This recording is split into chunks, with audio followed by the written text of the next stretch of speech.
like the ocean, waves keep rolling in. Let's just float together, feel the gentle spin. Don't promise me tomorrow when today is right here. Hold me close and whisper, I love you, I need to hear. Don't promise me tomorrow, no, not again. Just give me today, love me today. No need for grand gestures, a quiet night will do. Our hearts perfectly aligned, right now is oh so divine. Moments clothed in laughter, kisses sweet as wine. Even if it's fleeting, this love feels so sublime. Don't promise me tomorrow when today is right here. Hold me close and whisper, I love you, I need to hear. Don't promise me tomorrow, no, not again. Just give me time.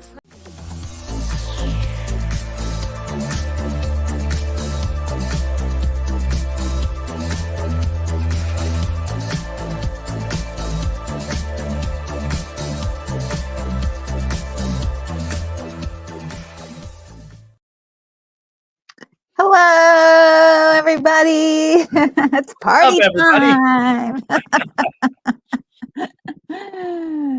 So we are gonna watch the movie "The Creature from the Black Lagoon" today. This is gonna be a lot of fun. I have Douglas A. Burton here with me today. How are you feeling, Doug? I am feeling awesome. How are you feeling? I'm doing really great. And Reina Creole is going to join us a little bit later on. She is, I believe she just finished off a stream a few moments ago. So she's getting some things ready. We're also going to be heading over to Reina Creole's channel after this to watch Halloween 1978, right? Yes. So 1978. Good. That's right.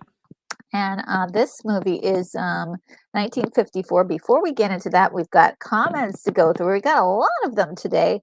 So Let's get started. We've got DJ K Knight here saying, can't wait. So great to see you, DJ K Knight. And Moonbeam is also here. Says, just popped in from Reina Creole. Awesome, awesome. We've got William Blake Hall in the house. How are you? What's up, William Blake Hall?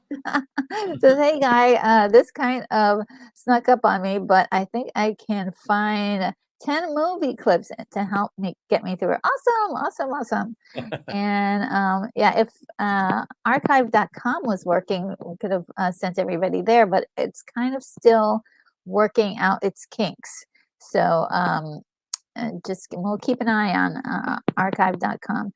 And Sergeant Giratana is here and says, hello, Retro Nerd Girl. Are you still interested in joining my panel on Scooby-Doo November 5th? It's in 10 days from now on my live stream on Scooby-Doo. Where are you? Of course. I don't know. I think I mentioned this in the last video last week. I don't think so. Let's see, November is that's Tuesday the 5th, and on Tuesday I do work. That's election day. Yeah, that is a wild day, right, for me. According to the news, that's the last day of society. So yes, we are going to blow up after that. So enjoy it this weekend. So yeah, so that day wouldn't work for me. But Scooby-Doo is one I'm not very familiar with. Scooby-Doo, unfortunately. Why don't we try getting together on X? I think I'm gonna see if I can get to. I'll reach out to you on X, and then we'll see if there is something we can do together. But I can't. That one I'm not available for anyway. But I'm not a. I love the cartoons, man, from like the 80s. Cute, right? They were so cute. I mean, I'm familiar with them enough, but not like good enough to have a conversation. like a Yeah, I deep, get it. I get that. yeah, like a deep conversation. But we will talk, Sergeant. We will talk. And William Blake calls this the first story I ever wrote. I even forget its plot or how it ended, but a man found himself on a planet where everyone looked like the creature, a planet of the creatures, if you will. Oh, Instead of cool. Planet of the Apes. Yeah, that's really cool. And William Blake calls this what I like about the creature is that it makes no sense, but it's still a cool idea. Like Mother Nature wanted a human race so much that she tried 3 million years prematurely.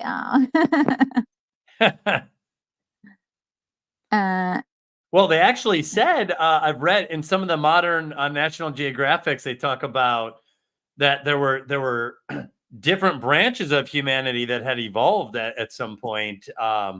That it wasn't just one, but like multiple branches, and we're kind of the ones that won out. Yes, in a yes, competition of resources. yes. I heard that too. So the only branch that we haven't closed off yet is in the Black Lagoon. So Yeah, we have to watch out. watch out. Oh, Keith E, what's up, Keith? How's yes. he feeling, by the way? Is he feeling better? Yeah, let us know how you're feeling, Keith E, in the chat. And Sergeant, oh, okay. And let's see. Let's see what else is happening. Stunt Brad is here. All right. Oh wow. Okay, I'm gonna get down there. I'm gonna get down there. Ah, Stunt's here. Okay. Stunts and hugs. Let's I'm gonna zoom down a little bit. I hope I'm not gonna skip anybody's comment. But Keithy says the Swamp Thing, the creature, and Hooper are in the lobby out there selling hot tubs in their new joint venture. That's really cool. They all like to stay in like swampy water. And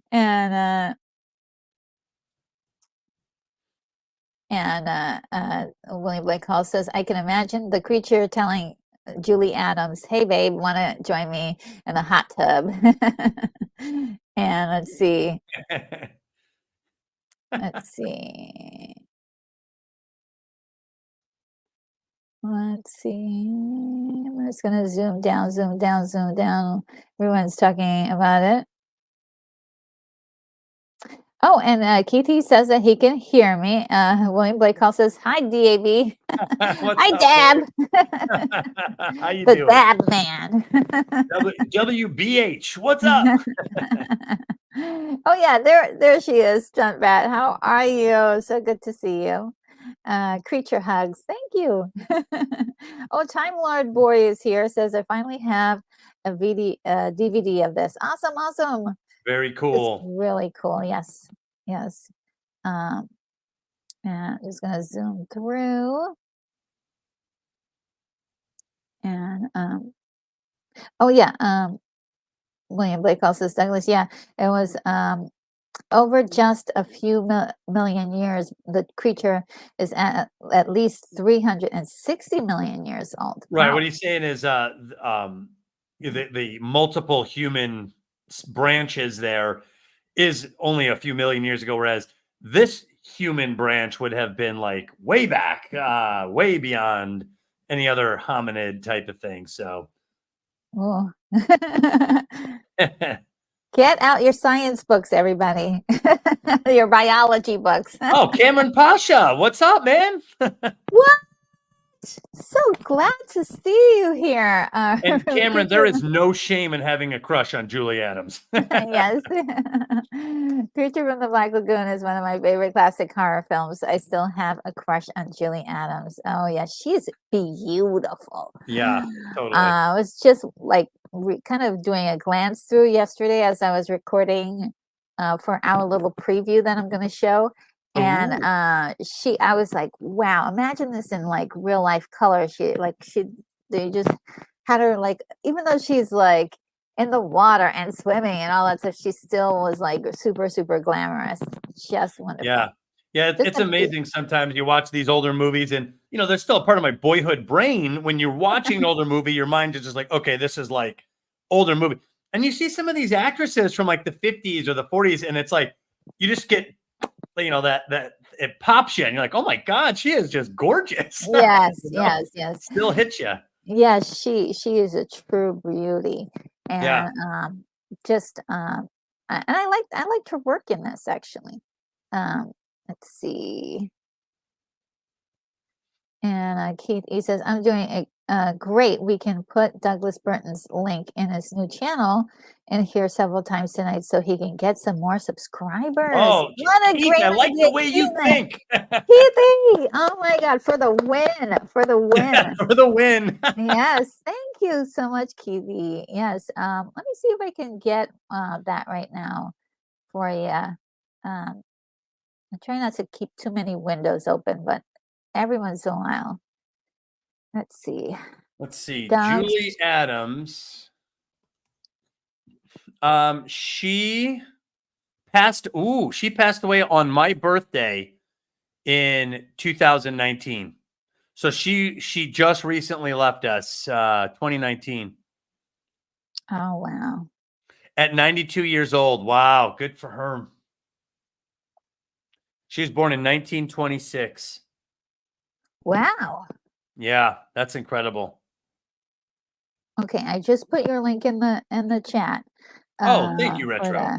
Oh, no problem. Yeah, And, the plan still is to go live November 7th. November 7th, guys. Put that in your calendars. That will Right. be So a there's Thursday. nothing. Right. There's nothing really there yet. But there will be. Yes, there will be. Isn't there like a couple of videos though? There's a couple of videos there, but I used YouTube purely for utilitarian reasons. If I wanted to post a video somewhere, I would just put it on this YouTube channel so that I could get a link so I could post my video somewhere else. And I think there's like 5 videos on there. There's one. The one that I actually edited was about Ahsoka Tano. That one I'm a little proud of. Yeah, they're actually excellent videos. So, oh, well, thank you. I really like them. And William Blake calls this horror movies talk about man's jungle heritage, but the creature is all about marine heritage. Yes. And I don't know if you guys ever saw the Discovery Channel, like whole thing about mermaids and how they were kind of like, if they existed, how they could have come to be. And that's so fascinating to me. And Time Lord says, is Orson Welles who gave the writer the story of the Creature Lagoon? I don't know. I'm not sure of the background. This one I have not researched. Let me go ahead. Keep doing what you're doing, Retro. I'll see if I can find it. Okay. Doug is on the job, guys. He's on a mission. Let's see. And yes, okay. Orson Welles was directly involved in the creation of the 1954 film. Time Lord, you were onto something. Yeah. Mexican cinematographer Gabriel Figueroa told the story about a fisherman that lived in the Amazon and abducted women. Wow. Very interesting. Yikes. Oh, that's scary. Wow. There's someone should make I feel like there's a whole genre ready to be. Let's see some movies about how some of these movies came about. Did you see the TV show The Offer with Miles Teller? No. It's about the making of The Godfather. It's a whole mini series. It was absolutely excellent. And I can't help but think that we need more of these. Instead of just documentaries, let's fictionalize it. Let's make it into a series. Let's see how these movies and these classics came about. Yes. Somebody please get on Fritz Lang. Because he made some really incredible movies, and during the time in which it was just like budding, about to become World War II, and so I think there could be so much drama in that. Let's see. Sunbrat Retro, your package from me is at your PO box. I emailed you. Okay, well, I went to my PO box yesterday and I didn't see anything, and this is worrying me because I went to my P.O. box and found other people's mails in my P.O. box. So I am very concerned at this moment that maybe they make some things up. So what I'm going to do is I'm going to go to the P.O. box next week and ask them if perhaps they have, if they could check some of the areas around there, because I think somebody was sleeping on the job. So we'll take a look at it again. Thank you so Yeah. much, Brett. You're amazing. Thank you for Brett is awesome. doing that. I'll have to have another what's in the mailbox episode. And William Blake Hall, Cameron, I never realized how big a Creature fan I still was until I heard that Julie Adams died, and the news just sucker punched me. Oh no, yeah. And Time Lord has another really good question. Says, does anyone have high hopes for the new version of the film coming out? And I actually do, because it's James Wan, and James Wan is unless a studio comes in and messes things up, I think he's very creative, and he knows how to stretch a budget when he's allowed to. So, and I hope he goes with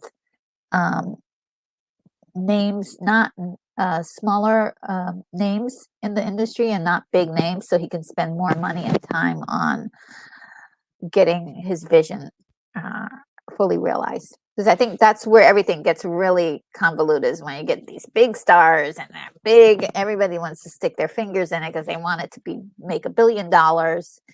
Yeah. And so, I think they need to follow the Dune model, where you give a little bit more power to that director so that you can get a vision, and then live or die by that vision, because that's something that's been missing. I feel like a lot of these films these days, you just sense that there's just too many cooks in the kitchen, like Alien Romulus.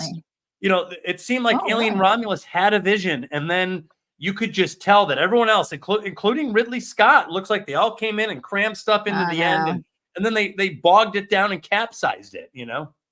Oh wow. So yeah, this is definitely one of those things I'm actually looking forward to, and this will give us a full sense of what James Wan is really capable of. Here, I will share something with you, Retro. Okay. This is the first. This was a shared. This is the first design of the Creature from the Black Lagoon in the new movie. Ooh. Okay. Let's see. Oh, let me see if I could zoom in here. Can I zoom in on this? Okay. You can see that. That's not bad. This is the look of it. The first look. They could change this, but this is apparently the way it's supposed to look. Red eyes, it looks very reptilian. Yeah, kind of looks a little handsome. Yeah. Gave it a masculine face there. Yeah. If you put square jaw.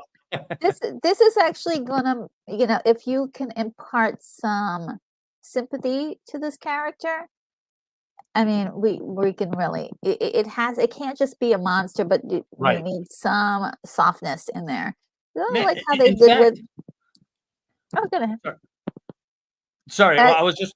Go ahead. Say what you're gonna say. No, go ahead. Go for it. Well, I was just gonna say, I think one of the magic ingredients to all the great monster movies are the monstrous humanity. Whether it's Frankenstein, whether it's Dracula, the Creature from the Black Lagoon, the Mummy, Wolfman. It's the fact that there's something human in there that is struggling, and there's this monstrous facade. And a lot of times it's a heroine that identifies the humanity of these monsters. Ooh. So I hope they infuse it with a very beautiful lady for our Me friend. too, Retro. I like that idea.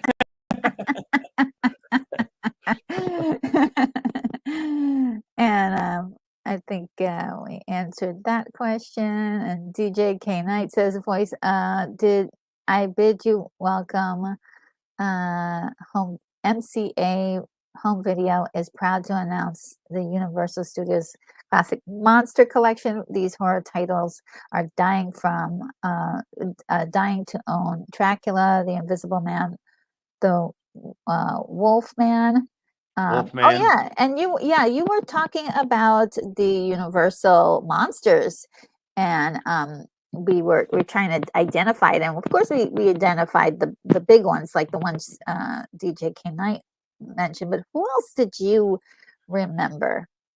So there was, I had this pulled up here. So real quick, just to give a little bit of background, everyone knows the great success of the Marvel Cinematic Universe, the MCU. Yes. And, in their heyday around 2015, 2016, 2017, everybody seemed to want to have their own cinematic universe. And I think we all remember that. DC is trying to create one. Everyone's trying to create one. Star Wars, I don't know if everyone remembers, but there was discussion. They were going to try to create a cinematic universe in a similar style with all these other shows that kind of merged together. And this has died down, obviously, because it seemed like only Marvel pulled this off. Well, Universal is the only other one that I wish doesn't give up on this idea. Me too. Right? Yeah. They began to develop a concept of a universal cinematic or a universal monster cinematic universe in which all of these monsters have their own origin story, their own self-contained, sequels and everything, and then merging them together into like an Avengers style ultra monster movie. Yes. Please do this. Please put good writers on this and let's do it. Let's reintroduce these classic monsters for a new generation. And let's use the modern power of modern filmmaking to really bring home what was both terror and wonder in these old monsters. So who are the monsters in this cinematic universe? The classics are Dracula. Yes. Dr. Jekyll and Mr. Hyde. Believe it or not, the Hunchback of Notre Dame is considered one. The Phantom of the Opera is considered one. But Frankenstein, the Mummy, the Invisible Man, the Bride of Frankenstein, Wolfman, which also had, the werewolf in London. Let me see if there's any others that are. And the Creature from the Black Lagoon. We can't forget that one. Van Helsing has, in later days, kind of made his own foothold, his own story there. Yes. And believe it or not, Abigail, which came out earlier this year, they've put into this list of the Universal monsters. I've heard Abigail's okay. I haven't seen it yet, but I've heard it's okay. So we'll see. But man, I think that this universe, these monsters are just begging to be reintroduced. So perhaps the lead off will be the Creature from the Black Lagoon here, and they hit it out of the park. Yeah, they really do need to make it work. But the thing that really is the problem I think with creating a cinematic universe and calling it a cinematic universe before it becomes a cinematic universe is that you have these movies, as soon as one movie tanks, you've killed the universe. Great point. Yeah. Great point. So just don't call it cinematic universe yet. Just make good movies and maybe have a connected tissue and then bring it together later. Like once you're I think that's actually absolutely certain that these are movies that people are willing to want to see these characters again. I think that's brilliant because also if you promote too much cinematic universe talk, someone like me, someone like you, someone like a lot of the people in the chat who are into movies and will keep track of this. Now, when I sit down to movie one, it's like, okay, they're obviously building up to something. So too much self-awareness. I think part of what made the MCU work was they didn't tell you this plan. And then suddenly they sprang the Avengers on and you're like, oh man, this is great. Yeah. So do that. Yeah. In fact, the Marvel Cinematic Universe did not begin with Disney that actually pulled it together as a universe. It began with Paramount Pictures just shooting off these pictures, singularly as one-off movies, and then suddenly it became something. You have to let the public judge something before you can say, okay, now it's in a universe, because it's how we as viewers are interacting with the movies as well. So this is all interactive. William Blake Hall says, "What RNG? That's it. We need to fix the creature up with a mermaid." Ooh, that would be interesting. Or maybe a Mermaids are three-way. usually pretty hot, so Yeah, yeah. yeah. Or you could do sort of a three-way love story, and then you think it's the creature that's committing all the murders, but it's actually the mermaid. Ooh, retro. Are you going to share your script with us, or let's do a script reading? I'm full of pitches. Oh, we get a message from Reina Creole says, "We'll be there soon. Please hit that like button." Oh yes, thanks, guy. Thanks so much for reminding everybody to hit the like button, guys. Let's see if we can get our little visual.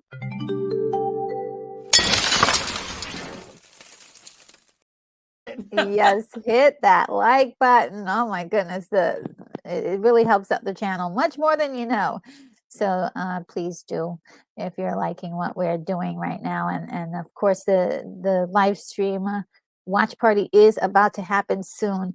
Time Lord Boy said did listen to the commentary of the DVD, but it was a long time ago. Oh, okay.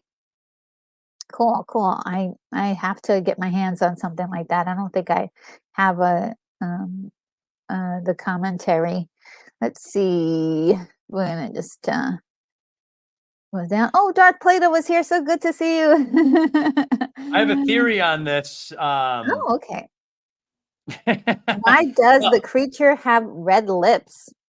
Yeah, so there's a famous marketing thing with women's lipstick where they were trying to market lipstick, and women were kind of, lukewarm and but they made one color and they called it cherries in the snow. And Okay. this marketing ploy blew the lid off marketing to women, because now it wasn't just about the color, it was about the image you had in your head. Well, the cherries in the snow marketing thing happened in 1952. So Okay. I think the creature from the Black Lagoon got caught up in this this blip and ended up buying that color. It was to attract the opposite sex, huh? Yes. Yep. Well, some creatures, they do extraordinary things to attract the females. So that was Yes. probably his method. Don't you love my red lips, baby? Yeah, exactly. Oh man. And let's see. Okay. Stuntrat said retro tracking number said today. Okay, awesome. That means so then it was okay. Then it should be in there then. I will schedule a package opening next week. It's going to be a lot of fun because I did get some other packages too. So can't wait for that. Can't wait for that. Let's see. Wayne Blake calls this time. I'm sorry. Did I miss something? Oh, he likes red lipstick. That's why he's wearing the red. Okay. Let's see.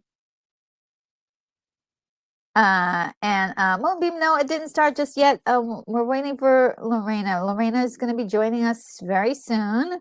And before we get to that, of course, I'm going to just go through a little bit about the movie. You guys are super, super active in the chat, so I won't be able to read every comment. But we got Mark D with a C here. He's so awesome. I love him.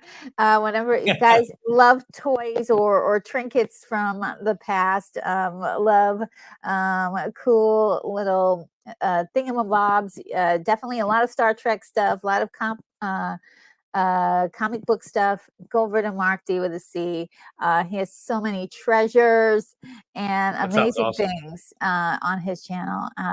Love him. He's also a really cool guy, really sweet heart. So definitely so glad to great see name, you. Mark D with a C. How do you forget that? Yeah, how do you forget that? And Darth Plato brings up a very important fact that people act more monstrous than movie monsters. Yes, I agree 100%. And let's see, we're gonna just zoom down. Look, this one is funny. Keithy says, like and subscribe, or we'll send the creature over to your house to visit. It's a veiled threat, but it's for a good cause. Yes, and Time Lord Boy says something very interesting. Says, "I feel Universal needs to make them true to their original film adaptations." Agreed. And yeah, I think they could do that. Uh, it would be really nice to. I mean, like they did the Mummy, and they tried to insert something new and do something very interesting with it, and with Tom Cruise, and I think it didn't work because there was too much CGI stuff going on here. And I think we're craving a little bit more practical, um, and to really like help us to enjoy this thing, to make it feel real. All this like Yep. CGI, like whirlwind and this, and it just was so much. And oh, yeah, yeah. William Blake Hall says exactly that. Tom Cruise Mummy nipped the dark universe in the butt. It did, and because it was like, oh, it's the dark universe, and we're like, yes, okay, and then it wasn't that great. So really, Yeah, but really, that actually reinforces Retro's point, which is if you trumpet the MC or a cinematic universe and blow it early, you're taking the whole thing down with it. yes, yes, I think so. And William Blake Hall said, saw the an old TV movie called Gargoyles. I still want to do something with those guys, right? It was so good. But somebody the TV show, animated TV show was actually really, really good. And I think somebody wants to do that, which is actually they're really similar. So I hope that they're all looking at similar, the movie and that TV show because it's really good. And look, guys, we have a visitor in the green room. Wonder who it is. Who is it? It's Reina Creole. Hi, everybody. What's up, Lorena? I am so sorry. I am so late. I am running on 2 hours of sleep because, like Tony Stark, I was in the lab all night last night. Oh wow! Get that up and running. So yes, that's up and running, and then plumbing emergencies in the house. But I like all the artwork back there. Isn't it great? Thank you. We got Sally and Jack. Yes. And let's see, we got Psycho Kitty. Hang on. Which reminds me, thank you so much, Stunt Rat, for the little gift package that you sent me. Oh, we were just talking about that. Oh, that is so cool. And Baddit's Maru is actually in the house. Wow. As Norma's mother. Awesome. Yeah. So they have like all these posters. I have this one. I have the one for Jaws. The poster from Jaws. It has Hello Kitty swimming, but Jaws is coming up has a Hello Kitty bow too. So are you into Hello Kitty? Oh yeah. Okay, I gotcha. Yeah. I've been in since I was like a little kid. So right on. Those are the best thing. Yeah, and it's just blown up. So marketers know pretty much if you make anything Hello Kitty, and not to date myself, but if you're like my age, they know you're gonna pay. You're literally just gonna say shut up and take my money. Yeah. Wow. That's amazing. Yeah, Hello Kitty's huge. I read something about the Hello Kitty franchise and how profitable it was, and it was up there with like Star Wars and Pokemon, and I was like, Hello Kitty?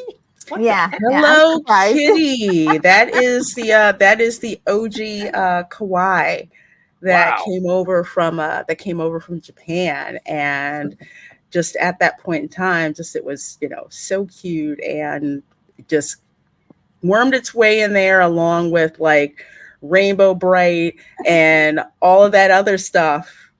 Was in there all together. So yeah, it's really, really cool. And thank you, Stunt Rack. She sent me like the ultimate Hello Kitty, Kitty history book. So I have that to enjoy a little bit later on. What's Kitty's role in Psycho? She's Janet Leigh's character. Yeah. So she is Janet Leigh in the recreating the iconic screaming in the shower, and it's in black and white. The only thing that's red, is her bow. So Universal has all these posters, Hello Kitty, like in Back to the Future. I said Jaws, Jurassic Park. Wow. And I think there's one more that I forget about. The only reason that the Hello Kitty store isn't at Universal Studios right now is because they're putting a Wicked thing that's in. So she's over. Oh, yeah. Oh. Okay. Yeah. Okay. All right. This is so cool. And let's see. Before we get started, I just wanted to, go over the general stats of the movie because it is really, really cool. Oh, before we get started, I just want to put Reina's channel. Let me find the movie. Let me put the channel in the. Yeah, what's funny is my name, Douglas, in Scottish means from out of the dark water, Dubgloss. So Creature from the Black Lagoon always made me think that's what my name means. Oh, there we go. There's her link. So that way, and for anybody who doesn't know who she is, which is very unlikely, you go over Thank to you. very unlikely. And let's see. So, Creature from the Black Lagoon was released in 1954. It's an American black and white 3D monster horror film. You can also see it in color. It was also colorized for some people who wanted to see it in color, which is really interesting. It's actually pretty cool. But of course, we like the black and white stuff over here. It was produced by William Allen, directed by Jack Arnold, from a screenplay by Harry Essex and Arthur Ross. And it began as a story from Maurice Zim.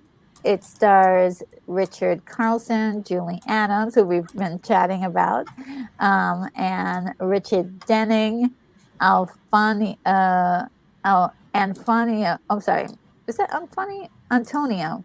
Antonio Moreno is his name, and Nestor Pavia, as well as Whit Bissell. And this movie was shot in Florida, as I believe. Yes, it was. It was shot in Florida. I want to say about an hour and a half north of Orlando. There used to be this tourist trap park called Weeki Wachee, which is up in near Silver Springs, which before, back in the day, famously super clear water. You had mermaids under the water. It was this beautiful, park. And one of the reasons why they shot this film, the underwater scenes, and you'll notice when you see it, is because the water was so clear back then that they could shoot underwater. Now with all like the runoff and stuff and fertilizers and everything, it's like all clouded and everything, and now it's a state park. But yeah, literally it is. But when you watch these scenes, that's why it was shot in Florida, because it's such clear underwater photography, and that's why people are just mesmerized, like watching the creatures swimming through this clear water. Just makes it even more eerie. Yeah. Ooh. One thing I wanted to mention too was that the creature is played by two individuals. They call the creature Gilman on set. And so it was the underwater scenes, which are just incredible, as well. The swimming by a lot of the actors is just incredible too. Riku Browning is responsible for the work done in the creature costume, and on land, Ben Chapman did all of the work for that. So that was pretty cool. There's also some underwater work from model and actress Ginger Stanley doubling in for Julia Adams. And I would like to point out one of Universal Studios' first female animators, Millicent Patrick, designed the look of the creature from the Black Lagoon. Oh, wow. And so, yeah, really? she had a huge contribution to this film, and sometimes some of the ladies behind the scenes didn't always. Behind the scenes sometimes always gets less credit, and women behind the scenes can sometimes get less credit in particular. So I just wanted to point her out. Millicent Patrick designed the face of that iconic creature. Incredible. We've got Glenn Chapman joining us. Hello, says Steven Spielberg paid homage to this film in the opening scenes of Jaws. Yes, you will get. It's eerie how it works, but it is. You will know the scene if you've seen Jaws. You will know the scene when you see it. We'll leave it at that. Awesome. And William Blake Hall says yes. Millicent Patrick for the win. Yes. Thank you, William. Time Lord Boy says a guy tried to take her credit though, sadly. Oh wow, that's terrible. Guys don't do that. All right, well, I think we better get started so we can be on time for the next wonderful little engagement that we have later on to see Halloween with our girl Reina Creole on her channel. It's going to be so much fun. Baby. Oh my goodness. Okay. And a blast. Let's see what I've got going on here. All right. So give me a second, guys, for me to set this up. But I've got my timer here right now. I got my timer. Trying to get my copy. Yeah, you'll have a few moments to get that together, guys, if you're getting everything set up and ready. And the banner. Thank you, Keithy. You're amazing. Banner time. Yes. Yes. Gotta have it. Okay, let me make sure. We'll have to just call it the Keith E. Banner. Just have him be the sponsor of it from now on. Like from now on, forever. Let's see.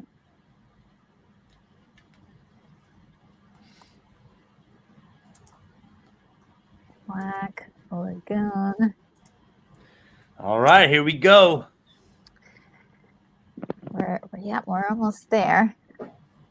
Creature from the Black Lagoon. Let's make sure I spelled that correctly. I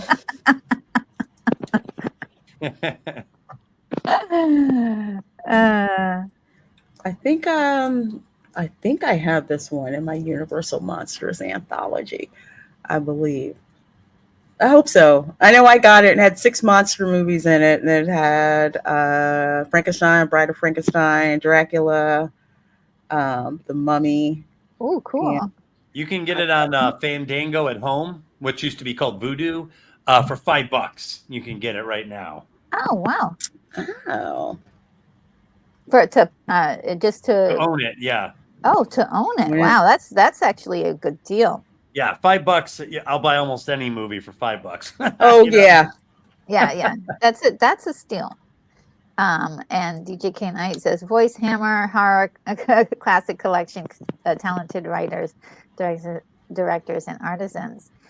And Keithy brings up something very important. Says that there might be a 20-second dead space at the start of the tape, and I think it's where they remove the FBI warning. So everybody, if you have that dead space before you get the picture and credits, you want to just take that out or play up until that moment.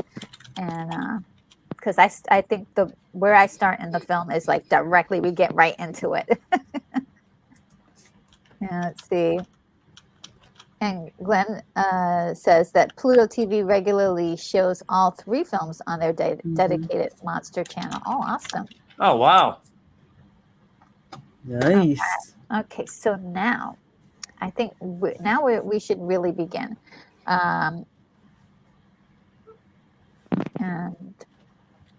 All right, we're getting serious now, right? Now we're getting serious. Okay. Yeah, we're getting there. Everybody, how it works, everybody, is that I have my copy, you have your copy, and we watch our copies together. Okay.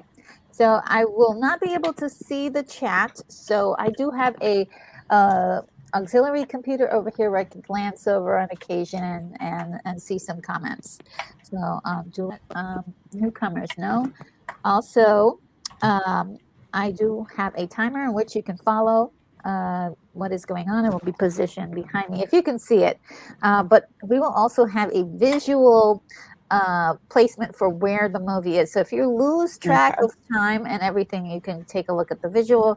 The visual will not show you the movie, but it will show you like shadows of maybe where we're at, and also will have subtitles. So we can all follow pretty good. I think it's pretty good. And then let's see. All right. So what I'm going to do is I'm going to count from 5 to 1. And right after 1, that's when we're going to hit play. So is everybody ready? Yes, let's do it. We are ready. All right. Oh, Zachariah 315 just came in. Hello. How are you? Hey. All right. So let's do it. 5, 4, 3, 2, 1. Play. Perfect timing. Awesome. And let me see. I love that music. Like, yes. Let's see. Oh my God, I think I've got it synced up perfectly for the first time. Sweet. Okay, let's see if I can do it. Ooh, I like this layout. Oh, thank you. I may have to try this. Try it. I just came up with it this morning, and I was like, wait a minute, this might work. This might work. Yeah.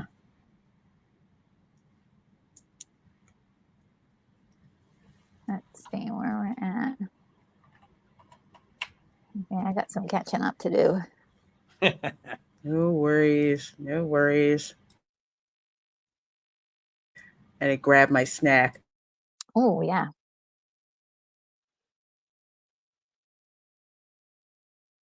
Oh, I managed to get in front of everybody.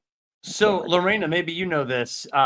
Was underwater filming for movies atypical at the time?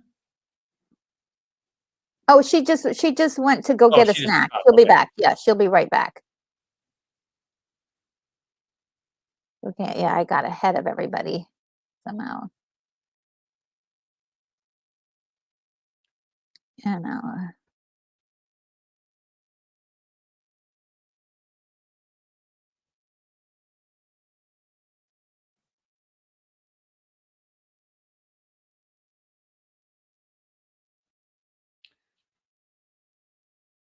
Man, so I guess these documentary style openings were a little bit more common than I thought back then. Oh yeah, the 50s for sure. Yeah. Almost every science fiction movie or monster movie had something like this. Wow. Now people are like, oh, that darn exposition. So, Doug, to answer your question, I'm not sure if it was the first. It may have been the first one, because I'm trying to remember which Bond movie it was. Was it Moonraker? May not have been Moonraker. I forget which one it was, but there was a Bond film that was part of it was shot underwater as well in Florida. I'm gonna have to look that up. I think it was actually in Putnam County, believe it or not, which is in the middle of nowhere.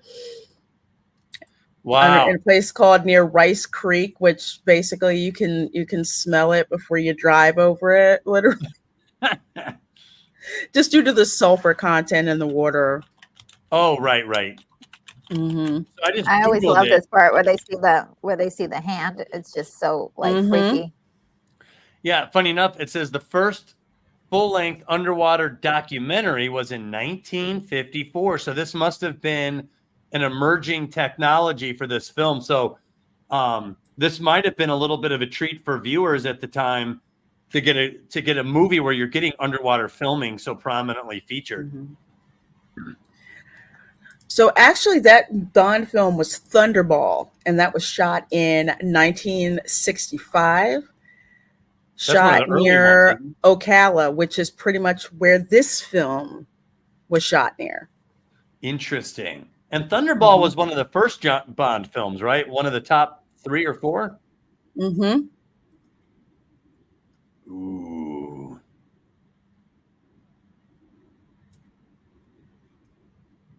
That's so classic.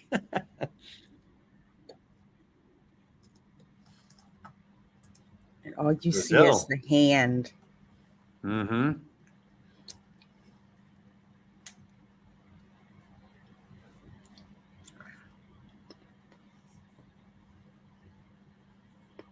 So this must have been, the camera must have been on a boat because the it's like rocking. Yeah. Yeah. It's almost like being there. Yeah. And it's funny how this is supposed to be Brazil, but it looks more like SoCal than Brazil. and that's only because when you've lived in Stunt Brad will tell you this. If you've lived in Los Angeles for any period of time, it's been shot in film and television so much that you'll identify exactly where stuff is shot within like no time. You're like, yeah, that's so and so, that's so and so, that's such and such. Like I remember when I saw the episode of Malcolm in the Middle, and they were running through the mall. I told my mom, I said, I know exactly which mall this is. She's like, how do you know? I said, watch when they're running. And I'm calling every single store before they run in front of it. I said, yeah, because that's the Sherman Oaks Mall. Usually Sherman Oaks Mall and the mall in Burbank. They usually use a lot.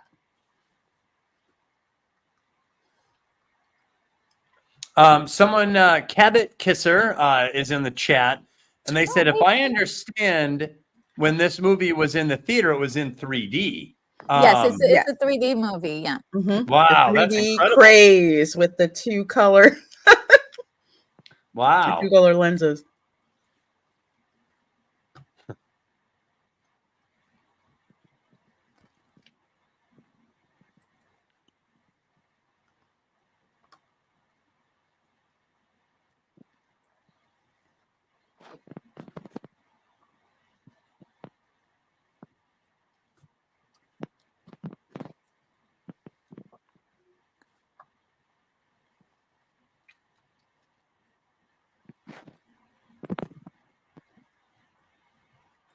Didn't I read somewhere? Isn't the white fedora usually a sign of like maybe the bad guy? Maybe. Wow. I hadn't thought about that. Stuff that I lived right down the street. Right down the street from the Galleria. Wow.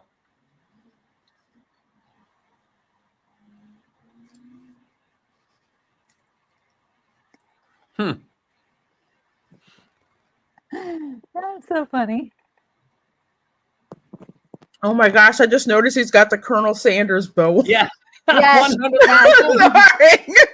All he's missing. You're looking good. It's like Colonel Sanders. But in hot climates, you see more white suits than you see dark suits. Right, that makes sense.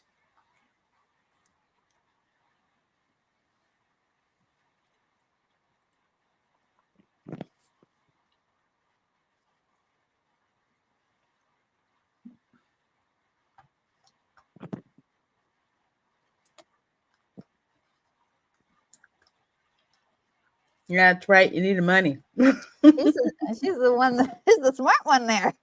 Mm-hmm. He's like, I'm waiting for her to get the raise so she can afford me. It's really hilarious. And yes, at Silver Springs, you would ride the glass bottom boat, so you would be able to see like all of this like wildlife. Oh, that's wow. Nice. Mm-hmm. And what are those? Those are spotted sharks of some kind. I don't know what species exactly. God, I used to know all these. Now I'm a little loose here. Damn. Yeah, that would scare me right there. Like, we don't want to know what that's. Yeah, we'll just leave it buried. Can we just put it back?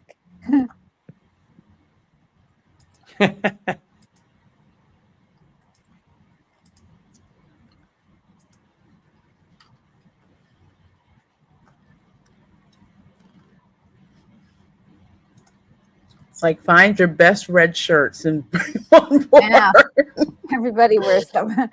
Mm-hmm.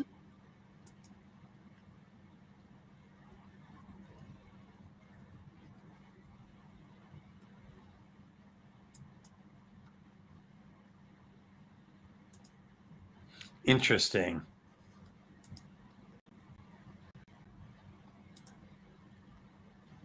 It is fun how the older films really almost felt compelled to explain themselves up front. Yes, I like that. I Me actually too. do. Mm-hmm. This shows they did, like, maybe science has changed or the knowledge of science has changed. But they tried at least to give us a scientific explanation for the layman, you know? Well, And right, and plus also it's how to focus. exactly. And also you have to remember at this period of time, college education was not as prevalent as it is today. So they kind of had to catch, the layman up in a Yes. bit, even though there were people there who would know more, but it's kind of like, okay, this is what's going on, and you boil it down to like the base knowledge. But there's that transfer because people learned things from movies Oh, There's yeah. that as hand well. again. Oh, man. Actually, that's a great point because the big college explosion was really in the 60s, right? Where Yeah. all those Right. baby boomers went to college. Mm-hmm.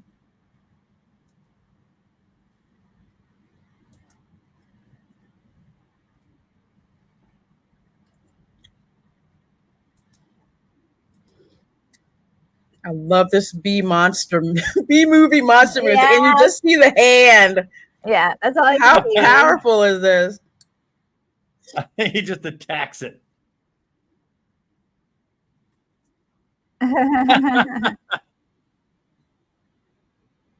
Shadow and movement. Yeah. You don't see everything, but you know what's happening. Mm-hmm. It's going down.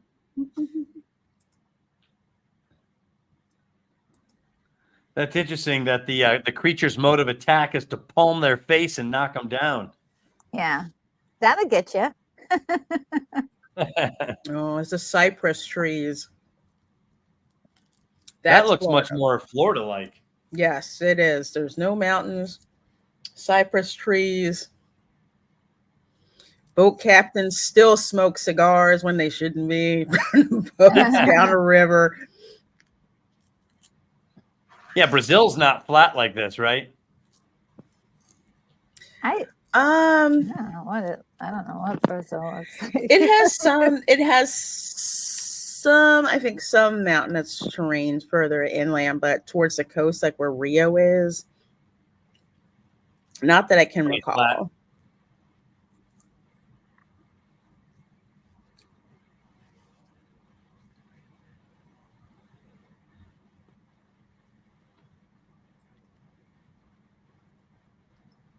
Classic hats, like your safari hat. Mm-hmm. Yeah. You sell those at Disney, right? Yes, they do. When Universal. and Universal. I worked at Disney briefly a long, long time ago, and Ooh. I was a bellman at the Caribbean Beach Resort, and I had to dress up as like a Jamaican police officer. So I had one of those hats. It was really cool, actually, but I had one of those hats on all the time. Funny. Oh.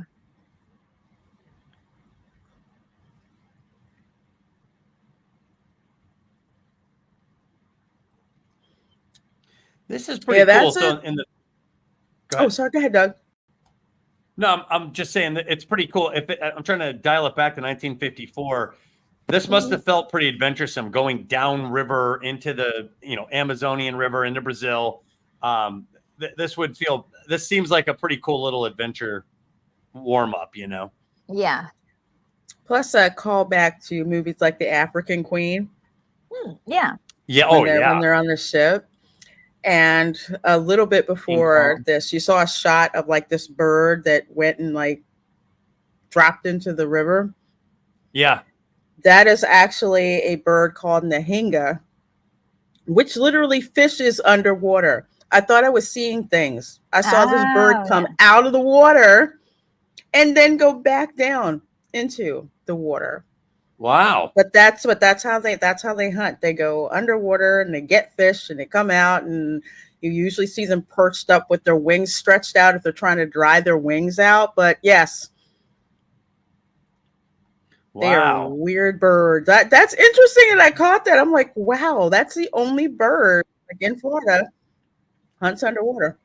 Wow.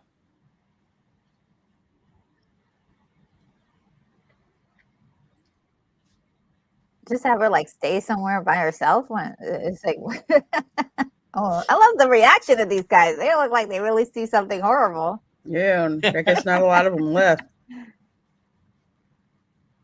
What could have done this? Oh my God. Meanwhile, she's by herself. Nobody stayed with her, like one person. Oh, the hand. He's about to get you. Oh no.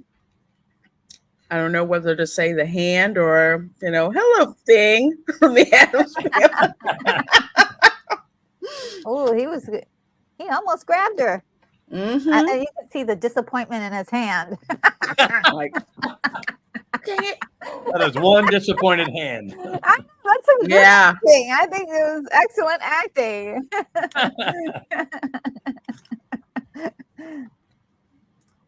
At this point, after seeing that, I think everybody should always stay together. But of course, you're going to have somebody separate. Because then we wouldn't have a movie, would we? Correct.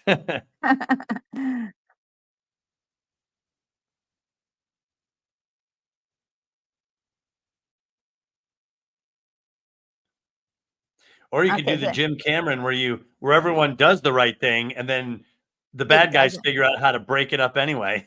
Yeah.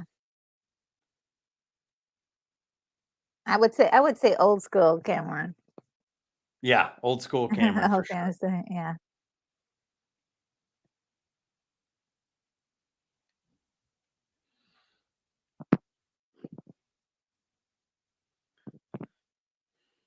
I hope everybody can forgive me. I have allergies, something fierce today. You are completely forgiven. Thank you. Gracias.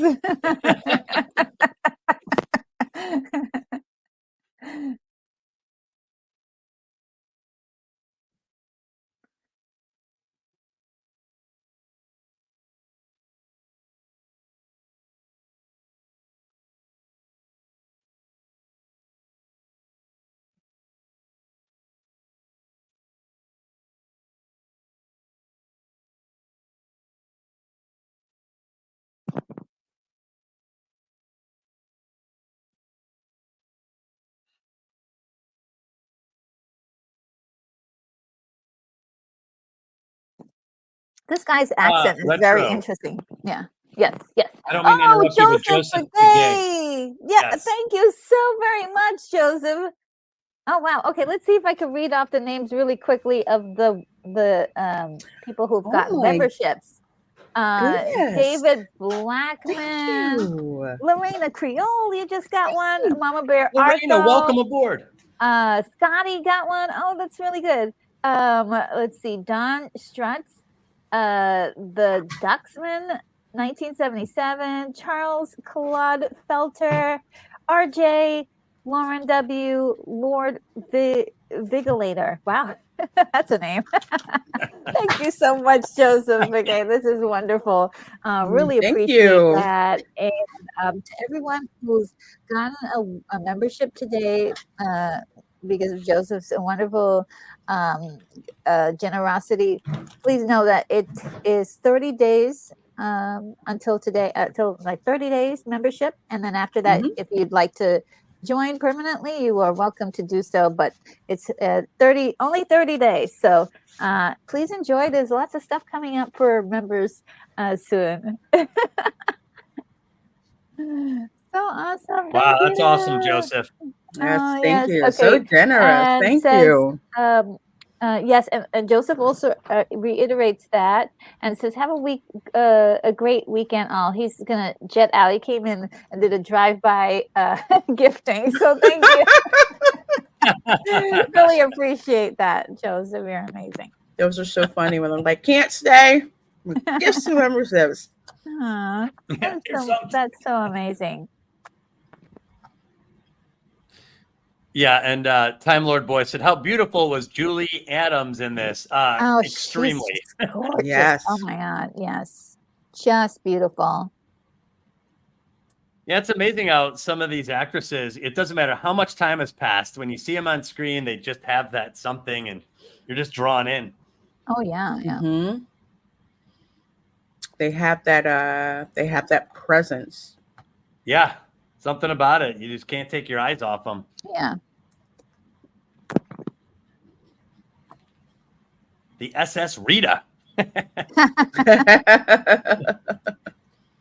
To boldly go where no man's Rita gone has gone before. before. Well, this is definitely like where no man's gone before in this movie. Yeah. Mm-hmm. Well, the Amazon was one of those great last unexplored areas in the, Oh, yeah. you know, even today there's unexplored areas of the Amazon. Yeah. True. Well, I think it's because it's so dense, you know. Mm-hmm. The Black Lagoon. Oh, they reached the Black Lagoon. Oh, It's yeah. a pretty safe place. Oh, he called it another world. I look at it and I'm like, yeah, that's Ocala. And typical of a lot of places in Florida. I mean, like those little waterways where a lot of trade was done. So for your layperson, like from Florida, they'd see that. And there were some places where commerce done by water or by river was much more efficient than, say, by land. Well, and you're over there by Wekiva Springs, right? Yeah, I'm a little bit far from that, but yeah. Mm-hmm. Oh, okay. Because I've been there, King's Landing and Wekiva. I've gone up and down that river, and it looks a lot like some of these. It's a little bit more smaller, actually. And you'll see gators just lounging off to the side. Oh no! Always unnerving. If you visit Winter Park, which is really beautiful and really expensive, and basically New England transplanted into Florida, a lot of those big houses have these waterways. Oh yeah, them, like these canals and everything.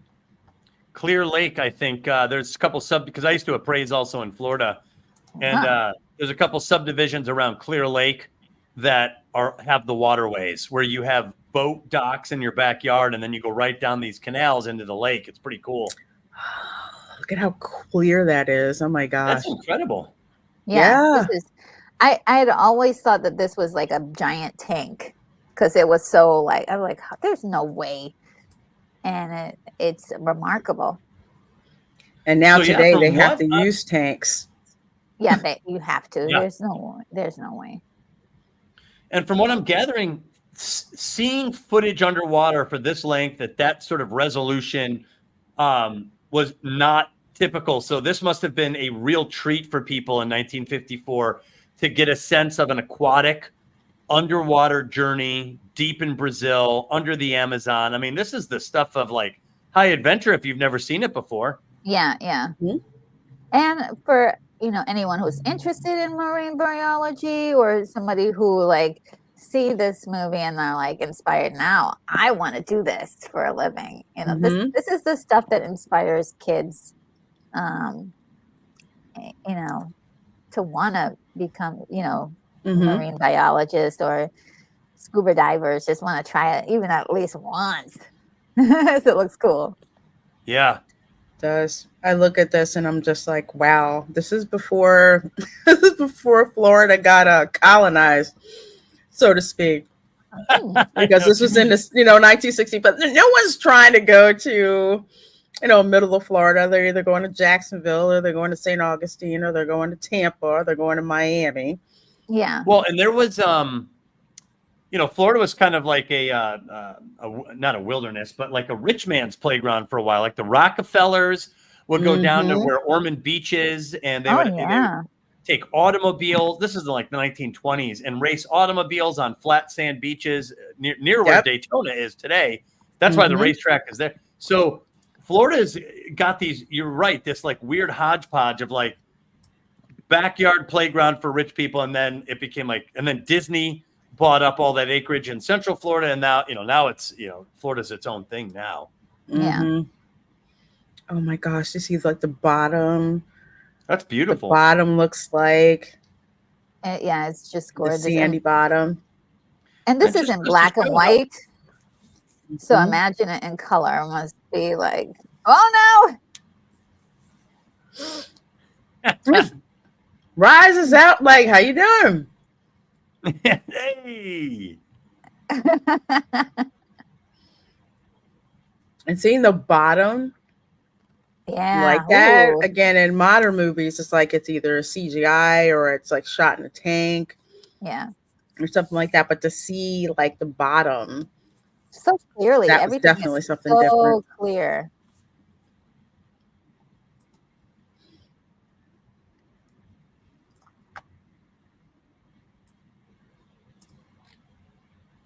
It's amazing, even for black and white. You get such a good feel for this underwater world. Yeah, it is very, very absolutely clear.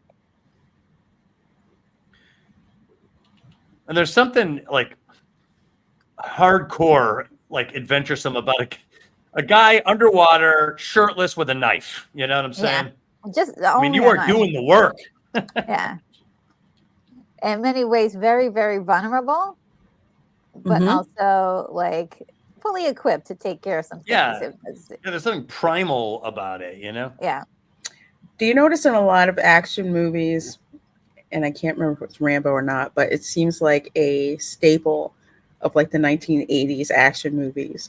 You'd have an action hero basically strip down, put a knife in his mouth, and go jump underwater. Yes. Yes. What you gonna do down there? Yeah. Just show up out of nowhere, because we saw that in Predator too, where Arnold comes out of the water and then he goes back under. Well, what's funny is, have you guys ever scuba dived? No, I have not. Okay, it is dark underwater. So you just talked about that 80s motif where you clamp down on the knife and you're like, all right, I was down there and I'm like imagining things like that. And I was like, man, you couldn't see anything down here. Like, what is it you think you're going to do when you get down here? Yeah. The point.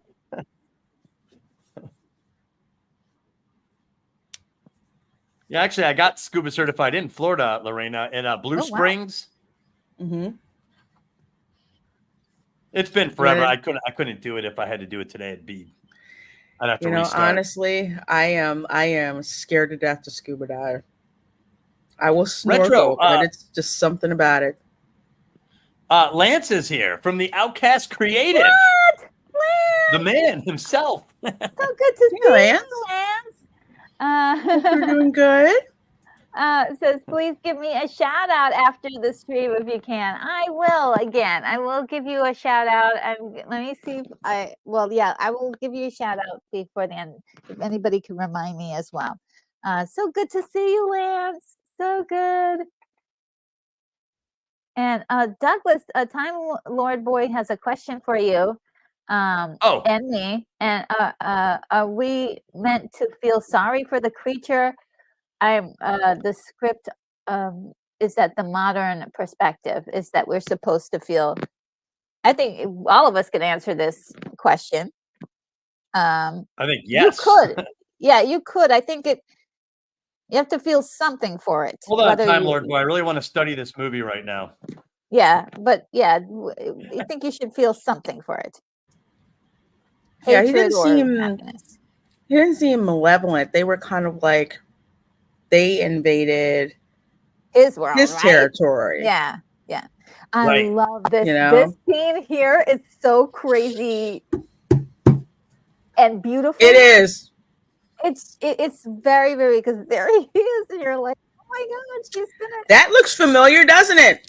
It looks very familiar, Lorena. Oh my God! That's almost shot for shot. Yes, shot for shot. Shot for shot. And she has no idea what's underneath. None. Oh my goodness, Yeah. that is wild because he's right there in the shot. Yeah, Like whereas yeah. Jaws, the shark is hidden. Yeah. Mm-hmm. Wow, Lorena, you just opened up my eyes to. I love Inception scenes like this where something famous from like Gen X has these 1950s or 1960s roots. And it's so cool because he's right underneath her, like they're almost dancing together. Yeah. In a way. Yes. He's like, oh, she's so beautiful. Look at the way she swims. But to throw back to what something Douglas was saying, a more recent example is Godzilla -1 color. Look at this swimming. There are so many Jaws references in that movie. Oh, really? Oh, I haven't seen it. I might have missed that, Lorena, because that was my favorite movie of 2023. I love Godzilla -1. I will rewatch it and see if I can pick up on those. Did you? Wow. Yeah, notice the boat, and then the scene where Godzilla is literally chasing them. Oh, I know the scene you're talking about. Like with the that's like the 3 barrels. Yes. Okay. And that was on purpose. Look at him try to touch her. He's like, I know. Oh, and she's like, and in Jaws, she looked down too. She was just like, something touched me.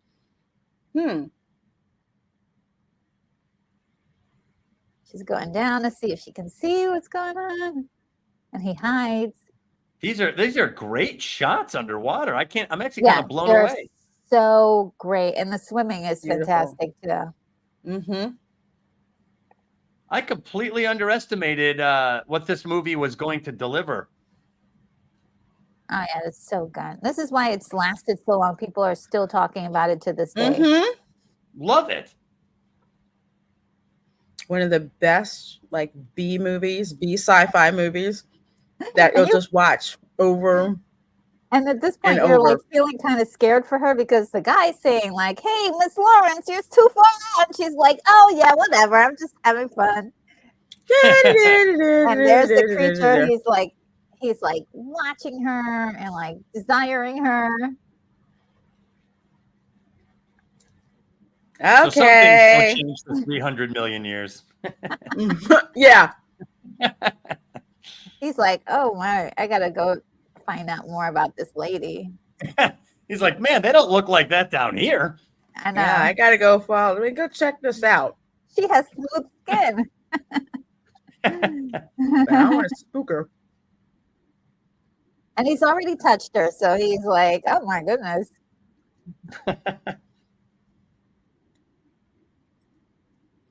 That's kind of a classic trope in B movies, right? With a creature reaching out for the female lead. Yes. Even in War of the Worlds, they had that, the alien put its hand on her shoulder. Yeah. Oh, he got caught in the net. I forgot this part. Or maybe he knows he's again from Jaws.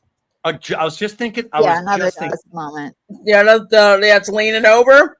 That shot right there. It's giving away.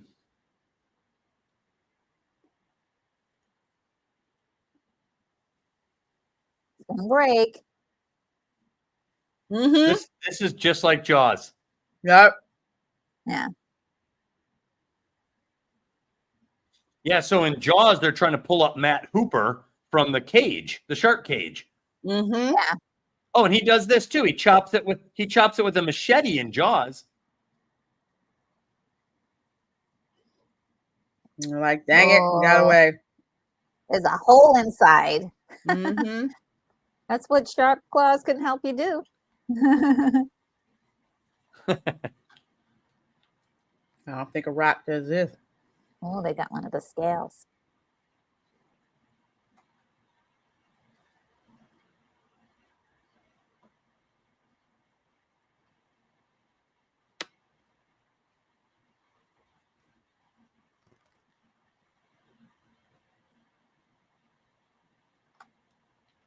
She's like, ooh, I think the this lagoon. I was there. oh my God. I could have died. Yeah, exactly.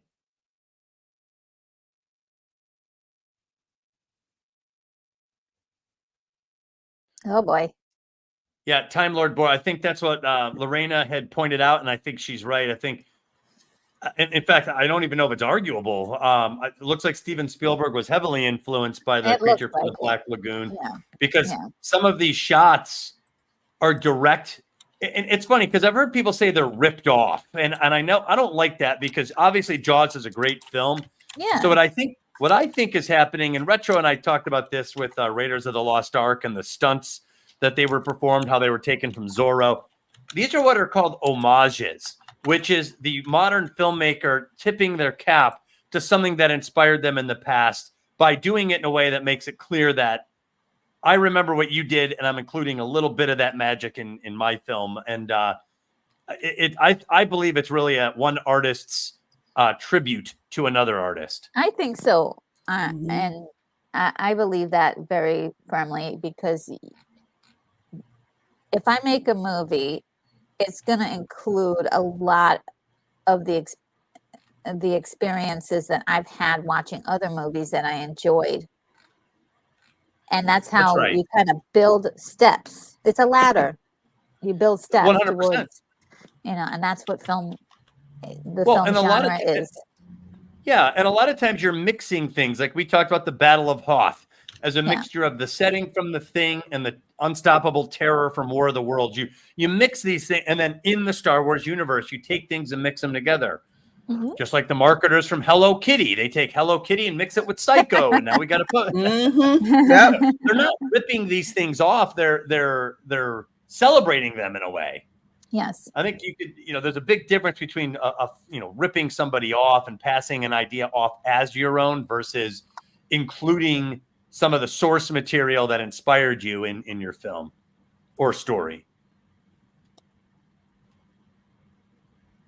Absolutely. This is a lot of underwater footage. Yes. Mm-hmm. I mean, I thought it was going to be a little bit. This is half the movie has been underwater. Yeah. That's a gar, right? Oh, is that a what gar? it is? I think that's a gar. I used to know a lot more fish. I'm getting back to it now. Are you?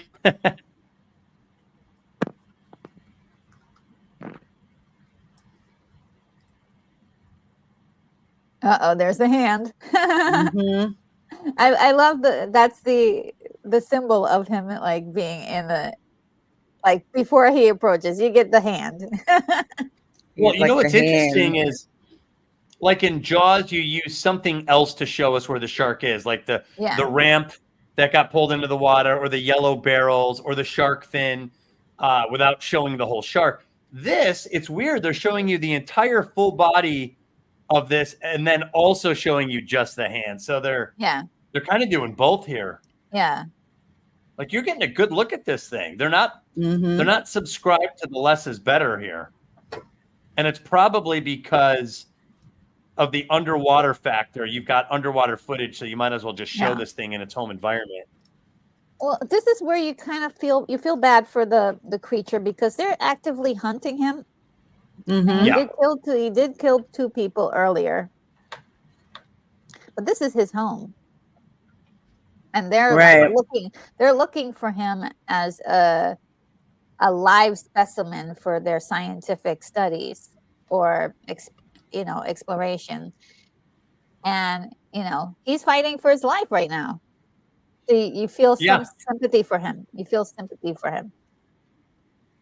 And there they are, like right behind him with the gun. Oh no, they got him. Oh man, those harpoon guns are no joke. Yeah, and you want him to get away. You want him to get away. Oh no, he's in trouble. And Lorena, we were talking about great or heroic female characters in fiction. The girl boss, we were having that discussion. And like right there, vulnerability is what will get you on the side of your character. So if the character is too like overpowered or never is vulnerable, then it's hard to sympathize. We're sympathizing with the creature from the Black Lagoon, and it's because of the vulnerability factor. Yeah. You have to do that in order for us to feel something, because the cinematic experience itself, or the experience of watching television even, is about emotion. Yeah. And without feeling anything, you've got apathy, which means I don't care if it's on or not. You could play it when I'm, washing dishes or whatever. But this has feeling and emotion behind it. Yeah. Yeah, it's hard. It's almost impossible to watch that without feeling bad for that creature. Yeah.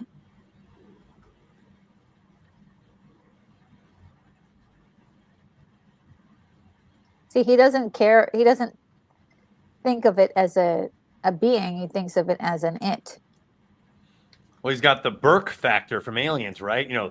We can make millions from the bioweapons division. The armor that he has on him, is like, yes, we can do that. So cool. Or from RoboCop, spare parts for 20 years. Who cares if it works? Dick Jones. Yeah, that's awesome. What a character. Oh, yeah. It's just a glitch.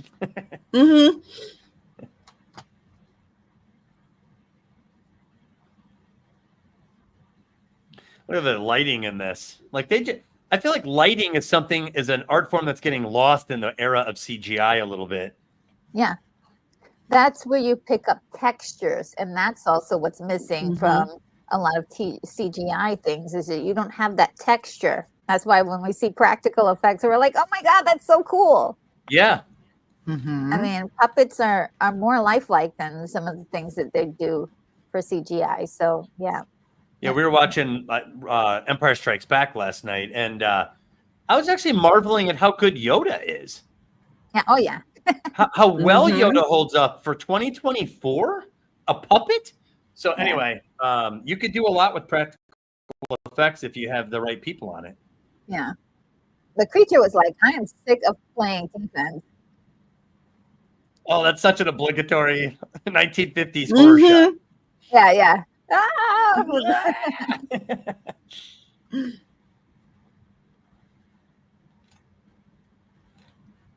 Poor He Chico. left him alive? Oh, no. Oh, yeah.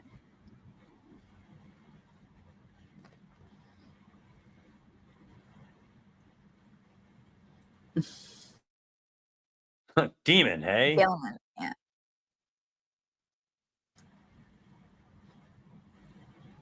Now you tell him about the legend of the manfish? Like, wait a minute, what? That's the captain, though, right? Even though he knows something skeevy is going on, it's like, look, I just need to get paid. I'm just trying to get paid. I won't tell him about, the murderous gill creature, fish, whatever, killer anaconda, till, Well, that's where you can really leverage it. You'd be like, I'll tell you about the manfish, but for extra money. Yeah, that's extra.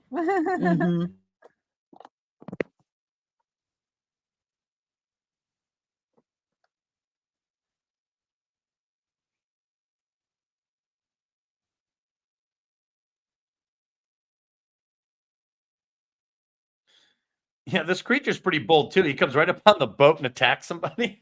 Well, they were hunting him first. Oh, so no, I know. Like, he's like done. I'm done playing around. it's time for me to take this from, defense to offense. Right. A good offense is the best defense. Yeah, yeah. So I mean, I get the psychological placement of this creature. He's like, what is happening? These people are trying to get me. But it is interesting how he comes out of water to attack the people and they go into the water to attack them. So they're both like, quote, fish out of water when they're on offense. Oh, yes.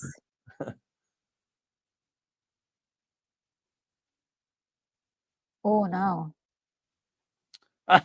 She just did a cigarette in there. He's right underneath. Ah! He doesn't care about them. He wants her. This kind of, they killed all the fish. Oh my God, with their drug. Yeah, that was actually a thing. Really? Mm-hmm.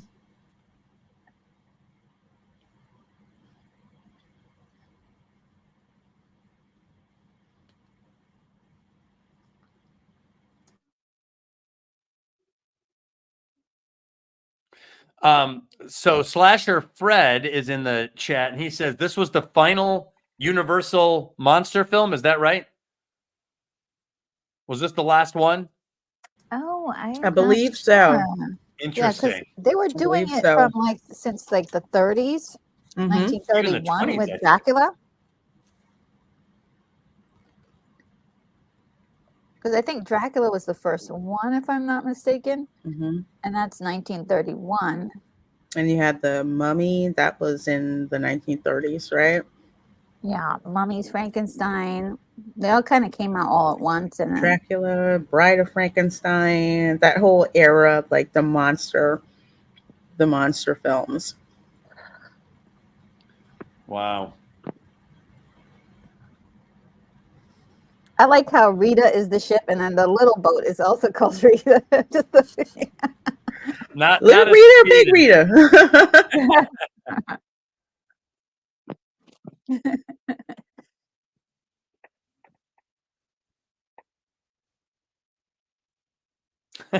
DJ K Knight says that Atlantis is located in the Pegasus Galaxy. Oh, I did not know that. By the way, thank you for joining us, Slasher Fred.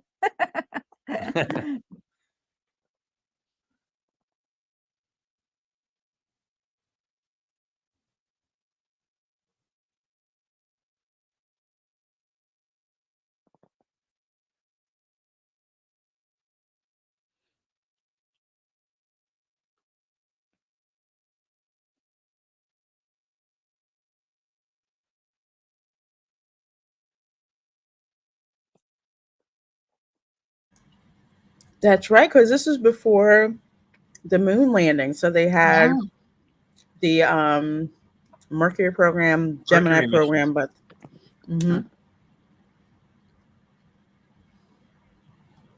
yeah, you're right, Lorraine. We take that for granted, that, not that long ago, there was an America, a world that had no space travel in it.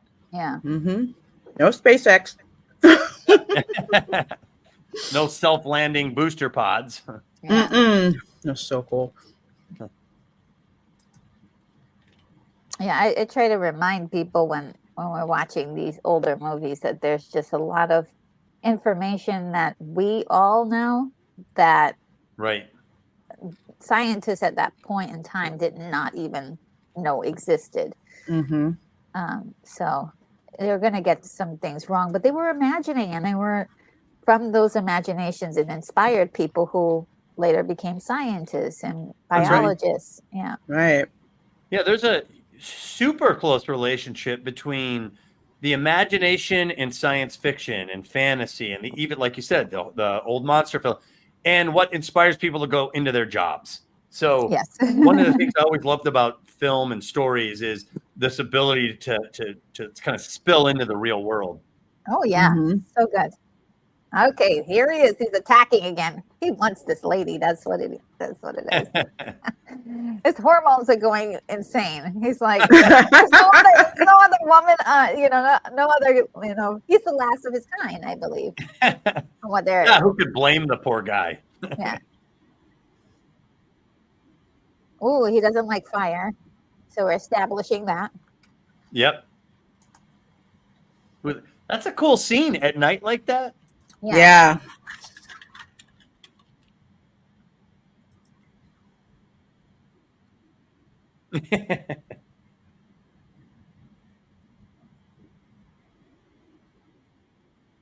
Doesn't like the light.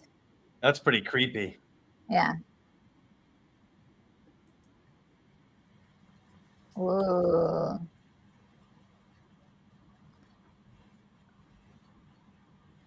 Dude, I would not be jumping in there at night. No. Yeah. You could count me Fish out. him out later. I'm going to bed. Stand guard, and we'll get him in the morning. Mm-hmm. Ooh.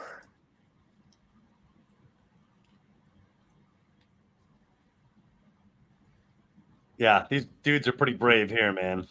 Yeah. I bet it's cold too. Oh no, he's not gonna come back up. Actually, Florida water is relatively warm, isn't it? Mm-hmm. Compared to like California, Pacific versus Atlantic, isn't? I actually heard a theory one time that the reason people are more tan in California is because the water is so cold they don't go in it as much. Whereas in Florida, people dive in a little bit more. It's a little bit warmer. That's what I heard. That anyway. is. So that is true. So you think this lagoon is going to be nice and warm? That'll be nice and warm. Because in Cali, the first time I went in the Pacific, oh my gosh, I'm like, it was like an ice box. I'm like, nope. I'm going to stay on shore. I'm going to stay here because they get their currents down from the Arctic. And here in Florida, the currents here bring up the warmer air in the tropics. So it's always like bath water. It's like here, warm, but nice there. At least it's not freezing. Oh my God, it's so cold. I love this little cavern here. You see his feet. The music is just so good. I love the way it's designed. Mm-hmm. We don't do it like this anymore. So he's drugged, and that's the reason why he's like this.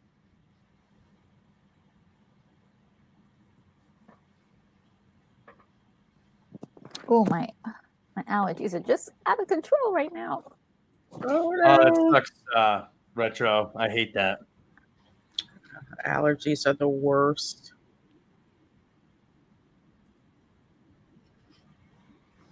He's struggling to breathe, but he wants her. See, this scene always confused me before, but then, once you realize he's drugged a little bit, he's just. Oh, no.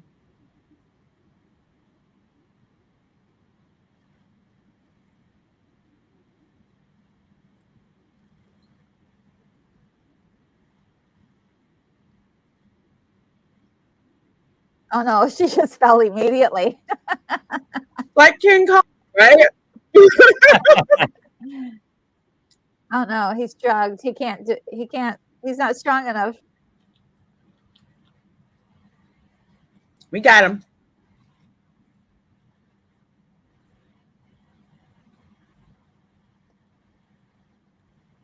See, he doesn't care if it's alive or dead. He just wants to prove that it exists.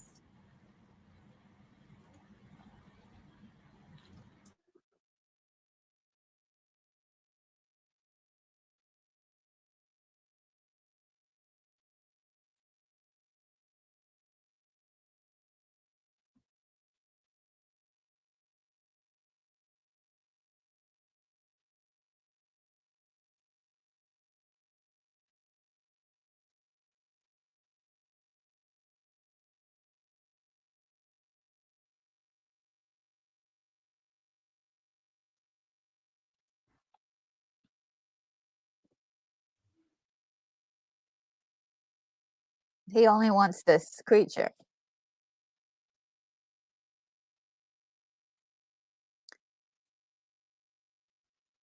Yeah.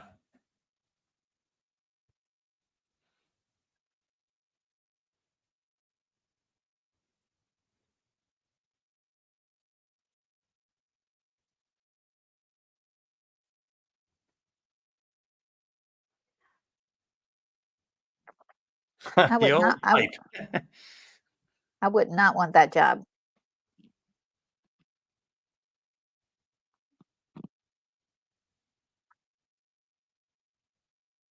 Oh, he's just looking freaky. Oh, listen, I don't know what it is. I've always been creeped out by like faces where they don't belong, and when movies do that, I hate it.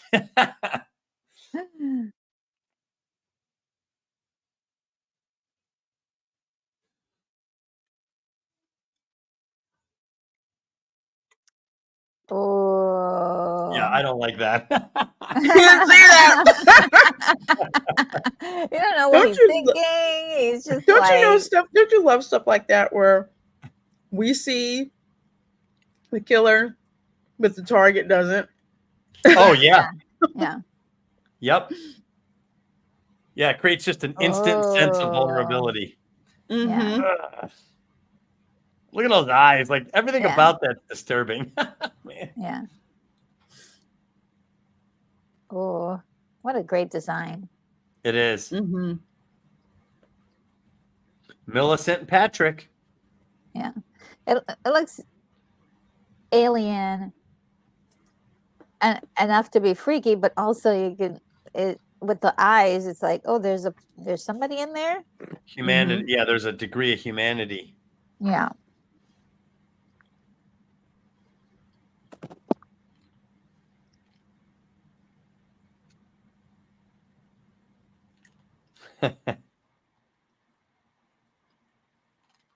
They are the children of the night.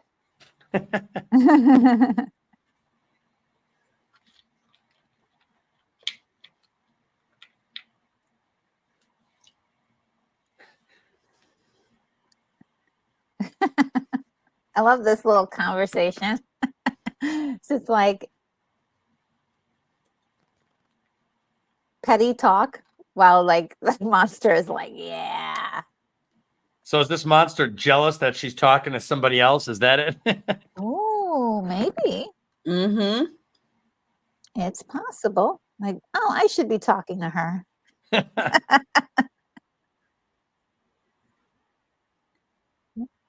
Ooh, that's messed up.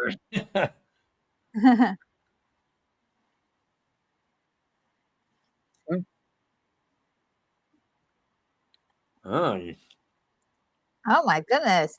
And he's on fire. Whoa, that's pretty incredible footage. Yeah.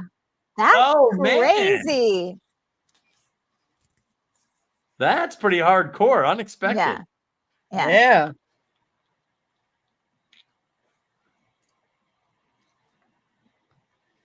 That was a pretty violent attack on the guy, too. The creature attacking the guy. Yeah. Just trying to get at his face like that. Yeah, very aggressive.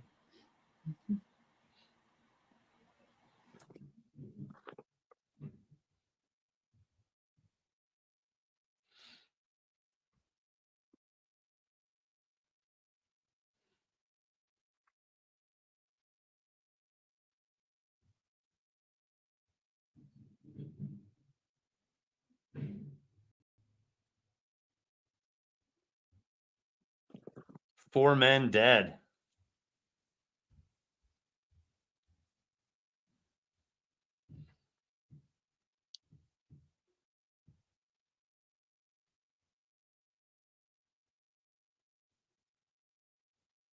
Oh boy.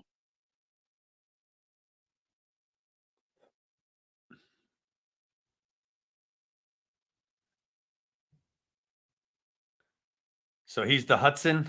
Yeah. Let's just bug out and call it even. Yeah. Nuke the place.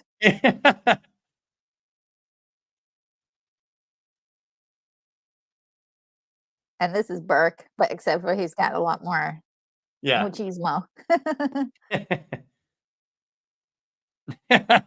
Game over, man. Game over. That line will never get old. No way. Ooh. Ah, nice.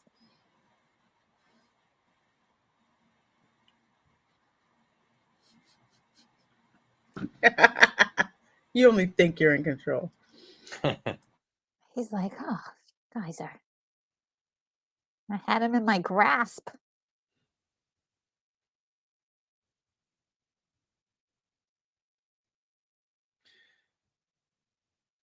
Should do a trivia of ship names to see if who can match up the ship name with the movie. Ah, nice. That's a good one.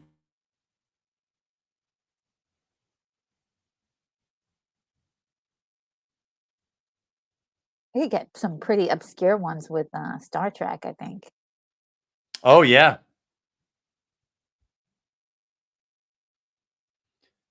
Uh-oh. We see something. Oh, that's right. I forgot about this part. Oh, he built a dam? You're not getting anywhere. You're not going anywhere. You're mine. I love it. You thought you were going to leave? We're finishing this right here, right now. Now you can't leave. Yeah. And it's so funny because you're supposed to be rooting for these guys. And it's like, yeah, there's some sense of justice in your head. You're like, well, the creature from the Black Lagoon deserves his shot at these guys. yeah, because they came to his territory and that's what he destroyed their boat. See, now you're seeing exactly how smart he is. Yeah, he's tactical. Yeah. Not your average creature beast waiting to be slain, you know? Not your average lagoon monster. Yeah, yeah. You're gonna have to, you know, be skillful about this. Maybe some regret should start kicking in.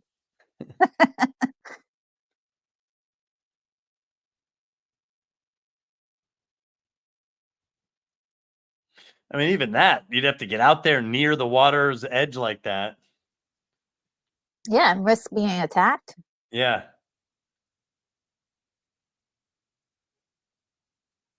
I mean, he really built a strong dam there.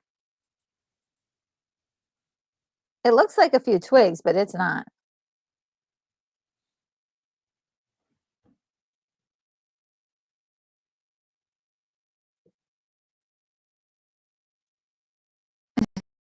He's like, take what away?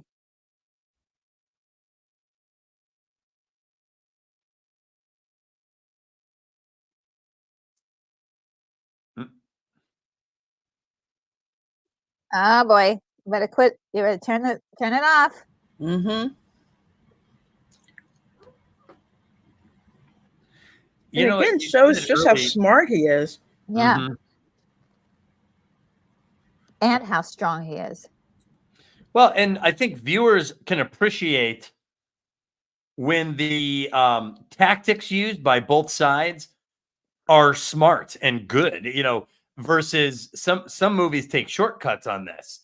Yeah. And you just have to trust that one person outmaneuvered the other. I like when they show you how they do it and you're like, ooh, man, that's good. Yeah.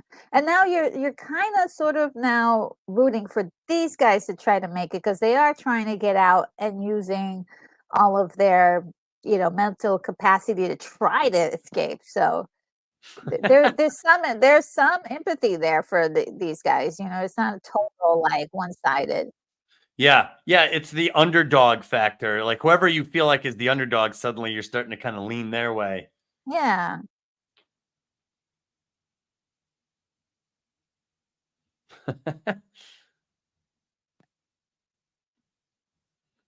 Ooh. Whoa. Oh, there's a full on like, ooh. hopefully he doesn't come to, because then if he comes to, he's gonna sabotage everything.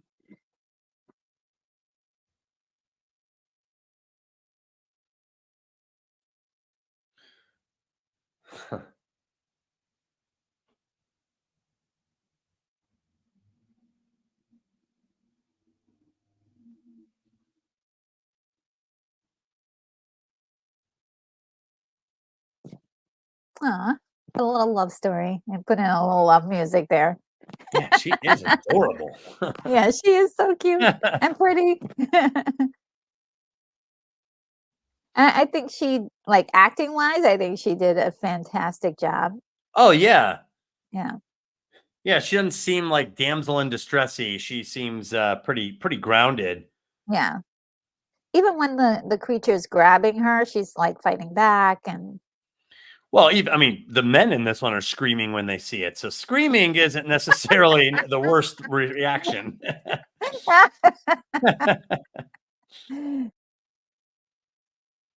yeah, and I do think, oh, there he is. Oh no. You're in trouble. Hurry up. Oh no, he's coming to get you. Uh-oh. This thing moves pretty quick. I love it. Yeah. Such great swimming. Oh, It's funny because with the hand reaching out, they make you feel like he's a timid, approaching creature, and then in these other scenes, he's like lurching at you and lunging at you, and oh yeah. Iconic moments too, right? yeah, Like you've seen those scenes before. yeah, and Lorena, you kind of pointed it out early on, but the clarity of this water, I keep forgetting how amazing that is. Yeah, you could see so much. Mm-hmm. Oh, they got him again? Yeah.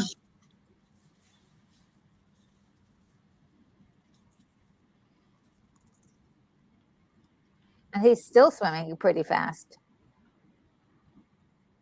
Pull it out, baby.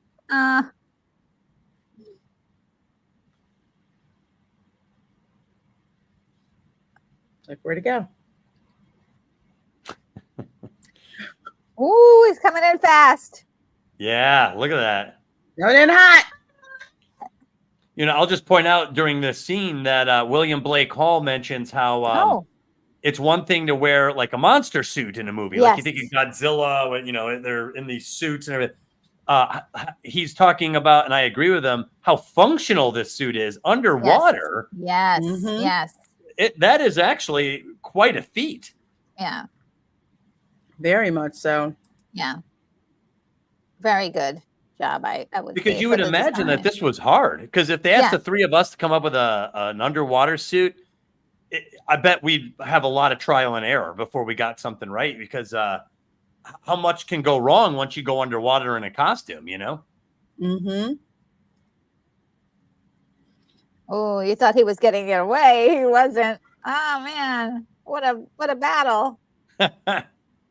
Yeah, this is underwater combat. This is not normal. Yeah. I bet most of the underwater footage up until 1954 was documentary style, fish, sharks, reefs. So I think having combat underwater was something that perhaps, I'm speculating here, that we had not yet seen before. Because that's pretty involved, choreography. I mean, you're fighting somebody underwater. Yeah. But to go back to Jaws, one of the reasons that Jaws 3, granted it was cheesy and it wasn't 3D, but one of the things that made it so super scary was being able to see underwater and see the shark coming at you, because in the first two Jaws movies, we didn't get to see that. In the third one, you see the sharks literally coming at you. Yeah. I have to admit, Jaws 3D, because remember it was 3D, that was a big deal, and is one of my guilty pleasure movies. Oh, really? Same. Yeah, I kind of like it, and I know it's not good, but I still like it. Yeah, I think I remember that one where it burst through the glass and everything. Yes, it Yes, came in like a through the SeaWorld. darn glass. Yeah. Yeah, it's all set in like a SeaWorld area, and like Yeah, I it think was shot here. Dennis Quaid is in it, right? Yes, Dennis Yes, he's in it. Quaid. Lou Gossett Jr. is in it. He's in it. Mario Van Peebles is in it. He's in it. Yeah. That's right. And they shot that. They shot that in Florida. And funny thing is, after I saw that movie, I went to well, now it's Nemo and Friends, but the Living Seas at Epcot, and they have one of those areas where you go down. There's like one way in, one way out, and it's like water all around. Yeah. This little girl started screaming. This was right after Jaws 3 came out. People froze. And this big, huge fish, I thought it was a shark, comes streaming across. And people were just like, what do we do? What do we do? It was something called a jewelfish from the Caribbean. It weighed like, I think like a ton or something like that. Oh. Big, huge, fat. But people thought it was so big. People's impression was, is that a great white shark? Literally, people just froze. Wow. But it's like, how do we get out of here? Yeah. Yeah. And that, I think Jaws 3 is kind of what SeaWorld looked like in the early 80s, right? Very simplistic with like water skiing events and yeah. 100%. And it's funny when you. Oh man! Oh jeez. He's like.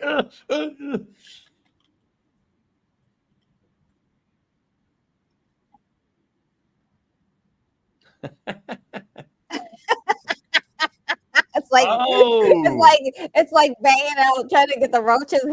Get out of here, you darn pest! Gotta make up some more. That's so hilarious. Give me the raid.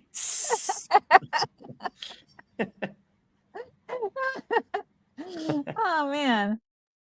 Oh, Chef Nation is here. Oh, hi, Chef Nation.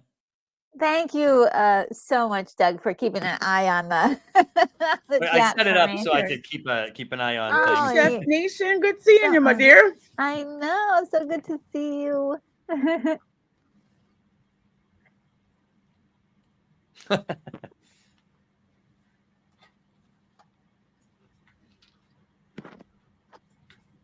Yeah, this is very cat and mouse. Yeah. You know, in one moment the humans are predatory, and the next they're playing defense, and the creature's on attack. Yeah. So he's recovering pretty quick from these harpoon wounds. Did they explain that? Or do we just assume that it's his aquatic nature or something? Yeah, I don't think they ever really explained that.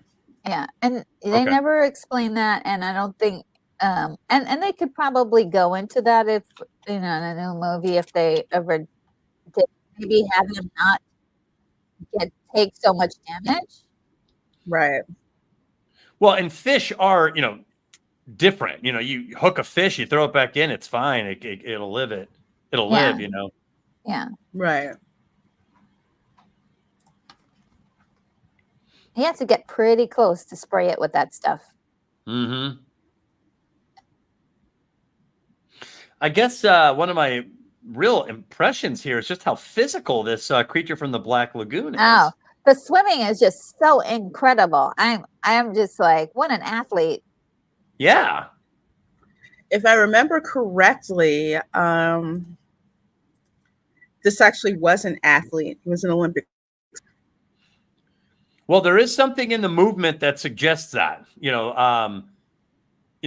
athletes do move differently. And this whoever's in that suit, I mean, those like hard angles they're taking, I mean, pretty impressive. It was Riku Browning, spelled R-I-C-O-U. What was here? Do you know what his background was? No, I don't have that. Let's see. I just had his name.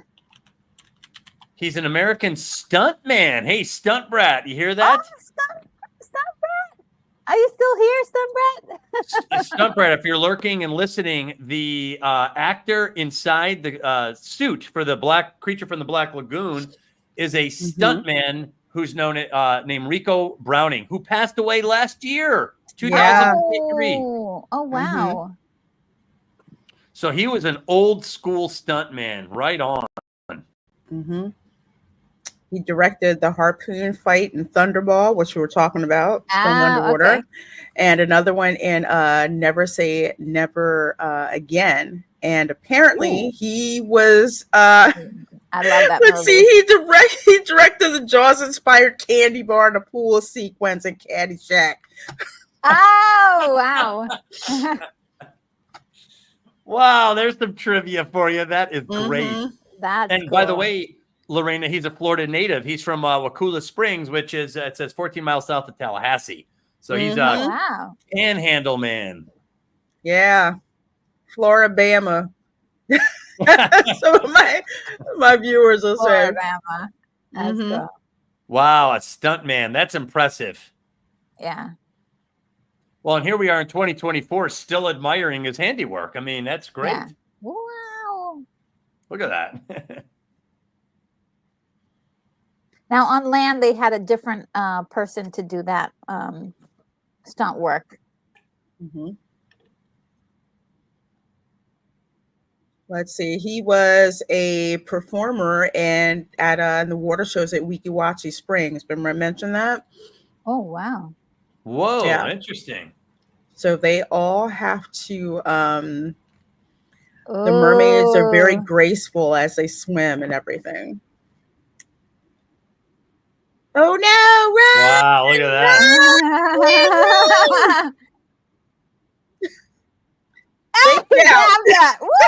Oh, yeah. You're coming with me. He's like, I want you. Yeah, I'm going to shoot my shot. Here we go.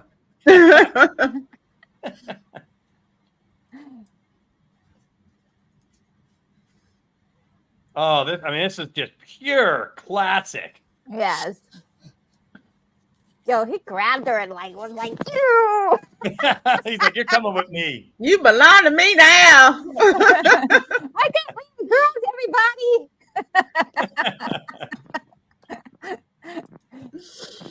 Oh, you gotta love it. That is awesome. That is just pure classic right there. Yeah, so long, suckers. Yeah. He's like, we need to lay eggs immediately.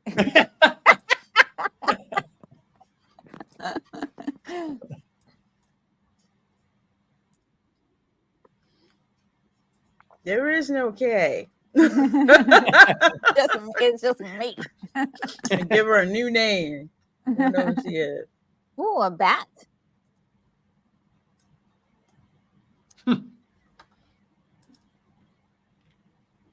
Oh, the smoke. Oh, I love that. Just this is like Ripley going into sub-level 3. Yes. Yes. Oh my goodness. Moonbeam says this film is reverse Splash. You know, Splash. I used to watch that a lot when I was a kid. Oh yeah. Oh, great movie. Mm-hmm. Tom Hanks and John Candy were in that. I know. We're gonna have to add that to the watch party list. I would What totally you watch doing that with with you. my girl? This is like an episode of Cops. Right now. He's like, I abducted her from the boat fair and square. I know. She's mine. Wow, look at this. This is pretty physical. This is good. That's a pretty tall guy in there. Mm-hmm.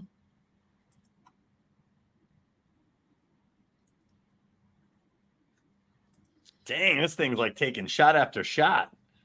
Mm-hmm.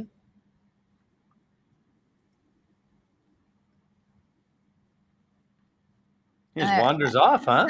It's Makes very you feel sorry interesting. He for him. says, yeah, because the guy said, just let him go.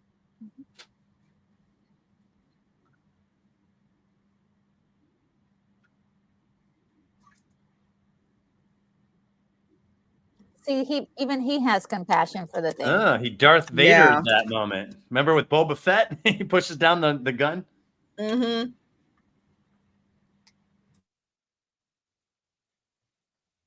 That is a cool ending. That was unexpected too. Even the humans weren't completely driven by murderous rage there. Yeah.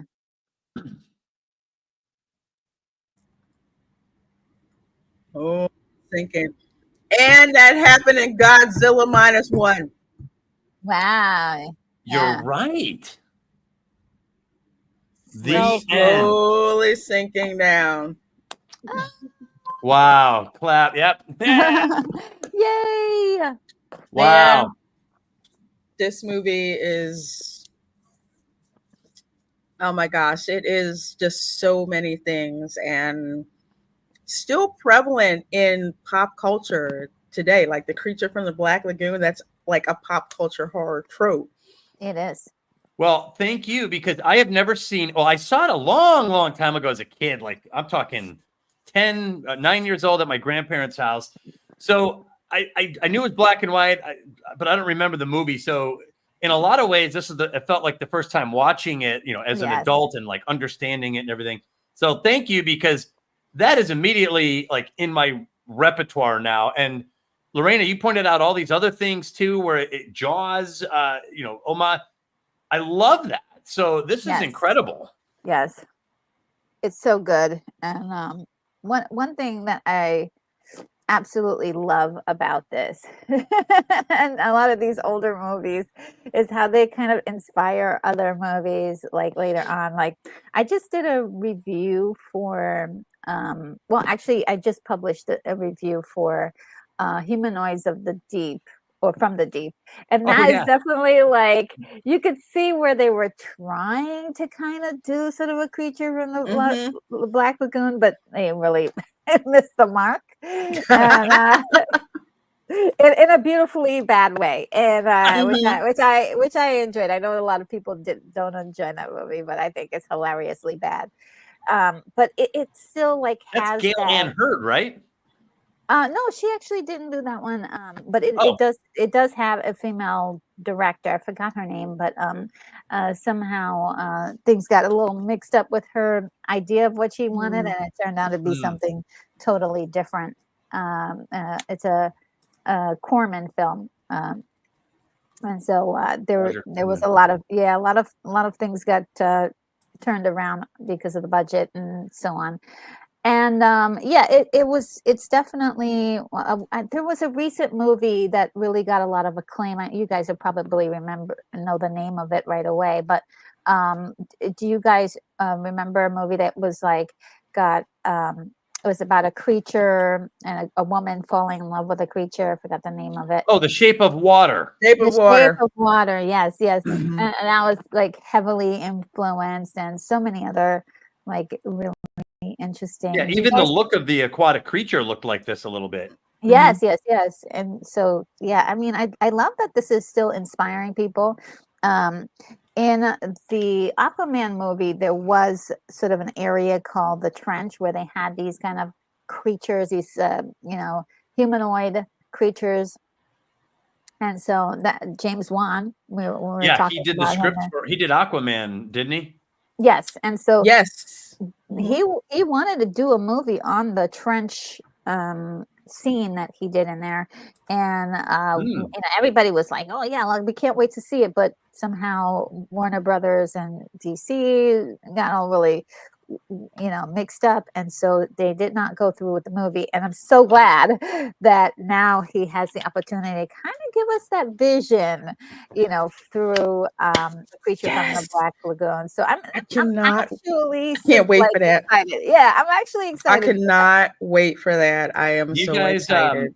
Do you want to do after it comes out, whenever that is, come out here and discuss it, since we've done this live stream with Creature from the Black Lagoon? Absolutely. Yeah. I think the movie comes out, is it late 2025? I know it's after The Wolfman, but coincidentally, just in time, not long after Epic Universe opens. Oh man. Oh, okay. Epic Universe It's funny. I feel like Disney's completely underestimating Epic Universe here. But I think it's going to be a game changer in the Florida sense. Disney was the undisputed champion, and it's amazing to watch how quickly they're letting the status slip away. Yeah. It is very interesting to watch it live as like happen in front of your face, right, in our generation. So it's kind of wild. Yeah. But I'm really excited for what Universal has done. I actually like some of their moves that they've been making cinematically. So I'm looking forward to some more stuff from them. And guys, I want you guys to be able to see our next live stream. It will be over at Reina Creole's channel. All three of us are going to head over there. Oh, yeah. And let me just put it in the chat really quickly.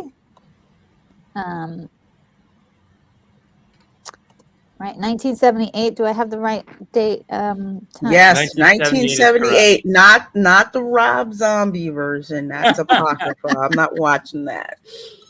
The original 1978 version, John Carpenter's Halloween. Yes, and if you guys classic. Yes, it is really great. It's the only Halloween movie. Well, it's the one I really think is like the best, and then I kind of like Season of the Witch for my guilty pleasure, if you will. Silver Shamrock. So yes, and DJ K9 says, Lorena, you're a genius. It's true. It is true. Oh, thank you. And Thank you. And it is also gonna be a lot of fun. And I think we're any last words about this movie and its legacy that you guys want to talk about? We'll start with you, Lorena. There's just so much in this film.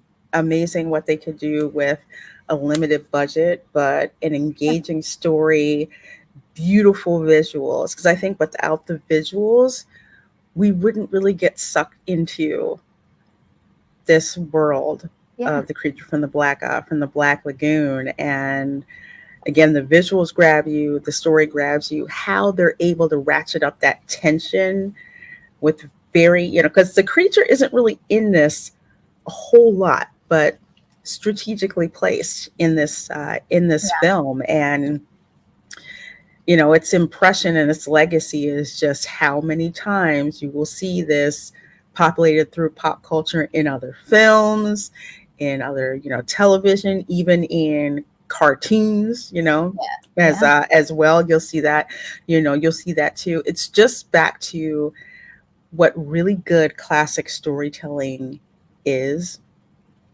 and just how it's the perfect throwback popcorn movie. Yeah, totally. It is great. Yeah, and the look of this creature, it's in everyone's mind. If you say the creature from the Black Lagoon, people automatically summon up this image. It just auto-populates. So, this movie has implanted itself in all of our imaginations right away. And having watched it today, the one thing that really kind of struck me, and there was multiple things, but one of the main things was the underwater filming. Because if you think about monsters from the water, monsters from the sea, I think for thousands of years even, you're imagining it from the bow of a ship or from the safety of land, and these things come up and get you, or they're attacking your ship. And so that was you think of Moby Dick and the whale, or and Jules Verne tried to take us underwater, but in a book. And then here, you have to go all the way up to 1954. Suddenly, we're going into the water. We're on their turf. We're under the water. We're looking around with them. You see the kelp floating around, and you're seeing this thing come after you. I just don't think that was something that human beings had really witnessed before.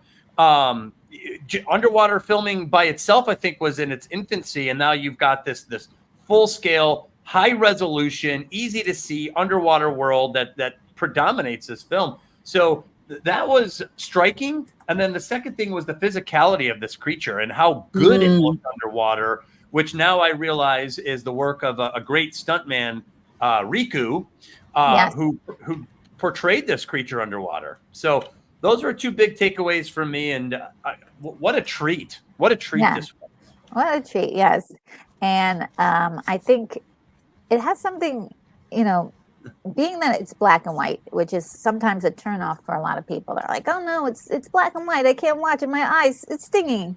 But it's like, just when you just watch how the lighting plays in this. It's so beautifully done, and it's just the soft edges, you know, and the texture, and it takes a little while to adjust if you're really, you know, really a stickler for color. But it's if you really sit down and watch this movie, all the visual filmmaking is just gorgeous and it makes your jaw drop as you think, Agreed. like, how did they do this? Absolutely. Absolutely. Yes, you know, the water's clear, but to be down there in that water for as long as they were, to take all of that footage, to, you know, film the swimming, and to be somebody stuck inside of a suit, probably like some sort of rubber suit, and is like trying to swim and do all that. It's a lot of work, a lot of it takes a lot of effort, suffering. Well, you're also getting blisters, all sorts of tactical things that could go wrong. Right. Well, you're getting the humans too. You know, they've got these 1950 era, you know, iron masks and the small little scuba suits and these spears. So I just feel like those kind of images, this kind of combat, this sort of problem, this sort of exploration, all of this it must have felt very new and shocking and adventuresome for that time. Even now watching it, it's like, man, these guys are going into that river. Like, a lot. It's a sacrifice, you know, because if you hang out in water for, you know, a couple hours, you start to, you know, your skin starts to change. And like, imagine like a full movie schedule for weeks and weeks, you're in water. Unbelievable. In a costume or in, you know, or in sneakers or whatever it is that you have to be in. You start getting blisters and all sorts of things, and you've got to work through that and still present this incredible story that's in there. The story is amazing. It's, you know, and maybe today would ask more of the story, but it fits right in time for what it was in its era. And so I always give films like this a little leeway for what it was for its time, and also just the fact.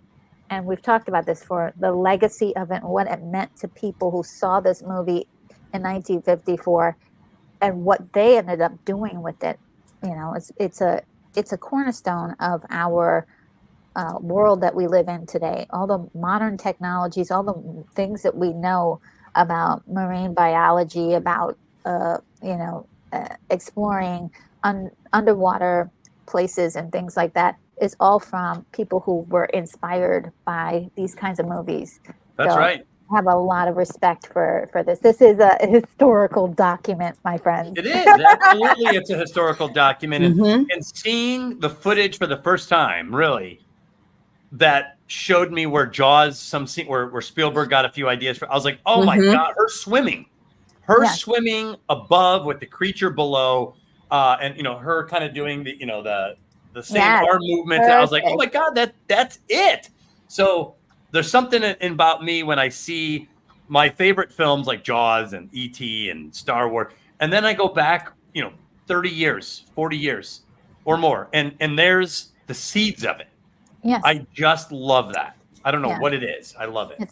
It is fantastic. And this is why I just had to have you guys on here to, you know, point out all that. Thank you, Reina, so much for your welcome. Yeah, with the Florida tie-in there. The Florida stuff is just fantastic. And of course, Doug, your wonderful insights as well. And everybody knows that Doug is starting his channel really soon. And I put his deets in the chat before, but I'll put it one more time, just so that way we are all ready to subscribe. And yes, I need to sub. I need to hit the button. Yeah, there we go. There's the link. Thank you, Retro. Oh, my pleasure. And the target date is November 7th, which is Thursdays. I'm going to try to do something on Thursday evenings from 7 to 9. Okay, so that's going to be awesome. I can't wait to see what your offerings are going to be, and they're probably going to blow my mind. And let's see. We're going to all try to be there to support, not only just support Doug, but we're also going to get a fantastic video. So look, and also I do recommend his other videos on there. I think they're really great. And Keith, he reminds me about Lance from the Outcast Creative. Yes, Lance from the Outcast Creative came by earlier today and said, hey, don't forget to shout me out at the end. And so that's what we're doing. So do subscribe to him if you can. Lance is fantastic. Yes, his channel is really great. And I'm loving what he's doing with his Nielsen ratings and his interviews. He's just doing an incredible job. So lots of support there for him. And let's see, what else? Any other details? So we know that, Lorena, you have, we're heading over to your channel, but is there anything else happening in your neck of the woods?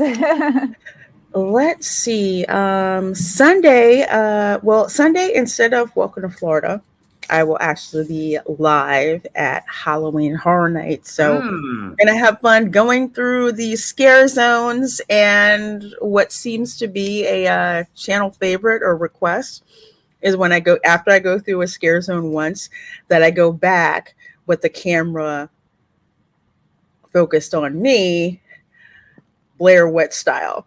Going through the scare zone, so you'll see like the scare actors kind of like sneaking up behind me or video bombing me or stuff like that, or when I get startled and I'm the one that starts screaming. So that seems to be a pretty fun thing to do. So I will try to remember to bring my my little iPhone the Blair Creole project.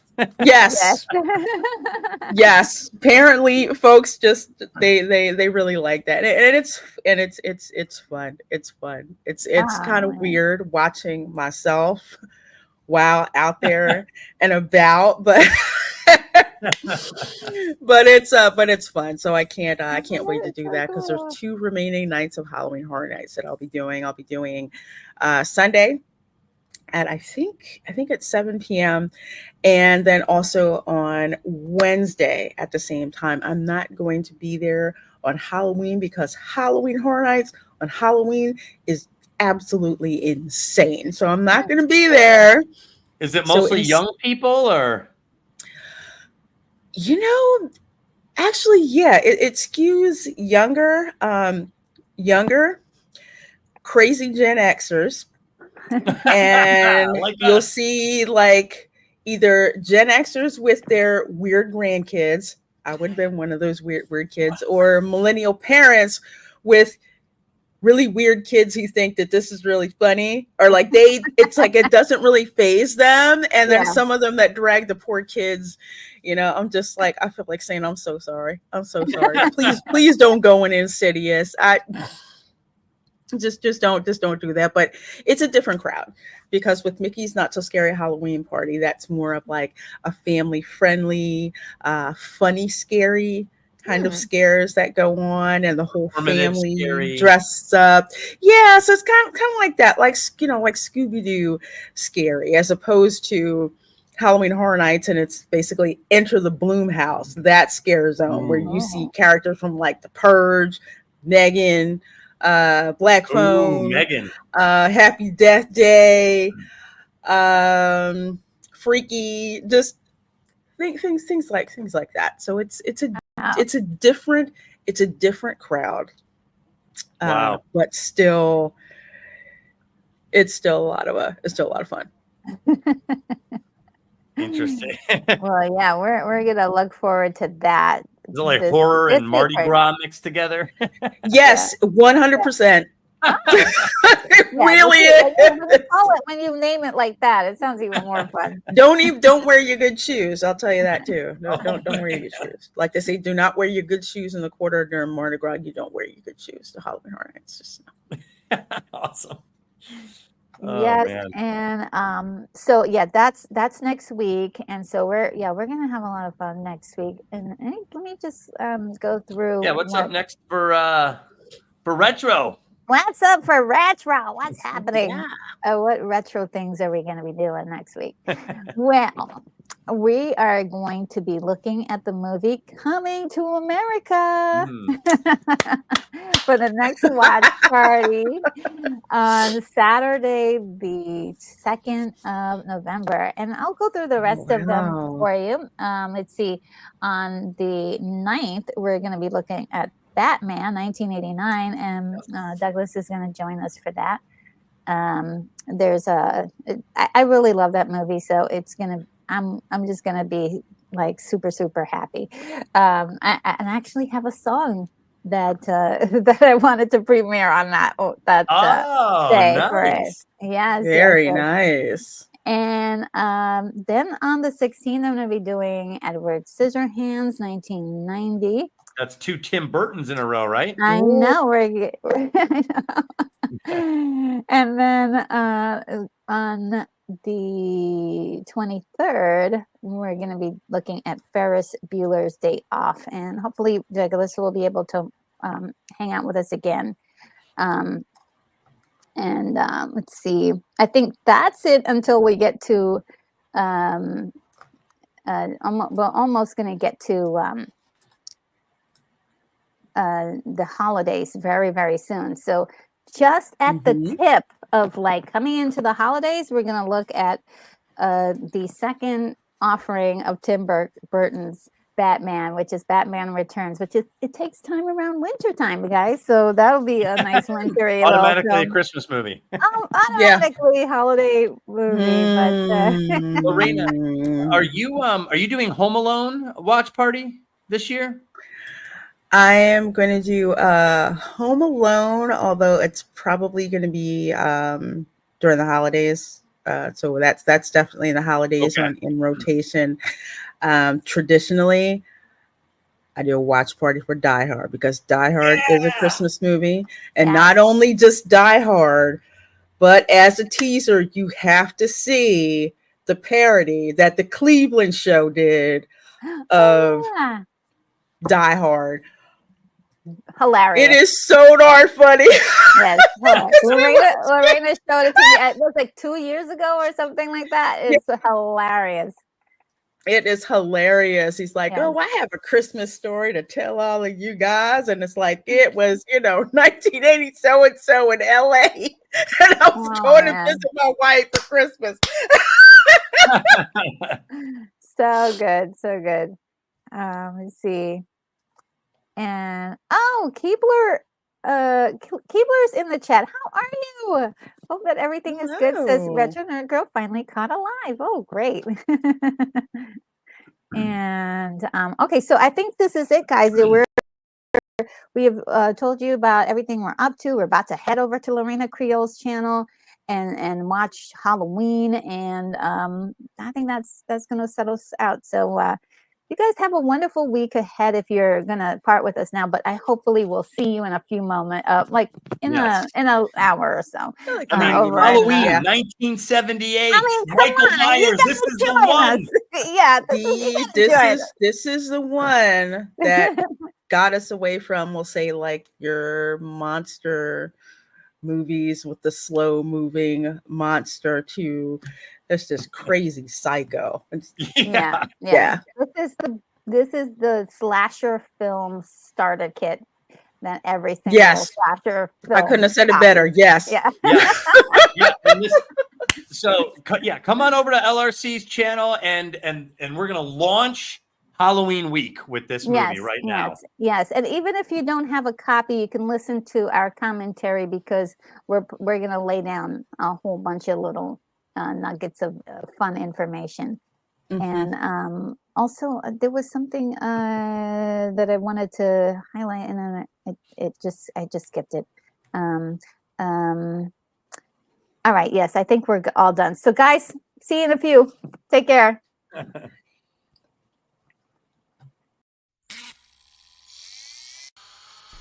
Retro Nerd Girl, you are clear for takeoff. In the neon light she stands, retro girl with nerd comments.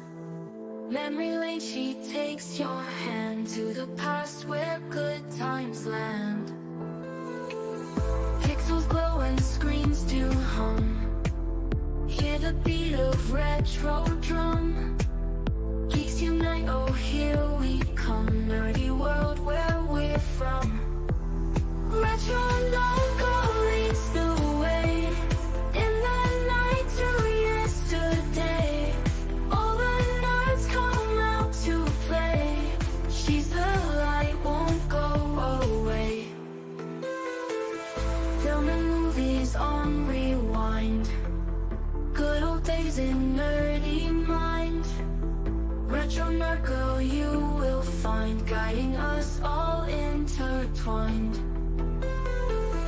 Joystick games and cosmic fights, wonders days and sleepless nights. With her everything feels right, retro glow in neon lights.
Joystick games and cosmic fights, wonders days and sleepless nights. With her everything feels right, retro glow in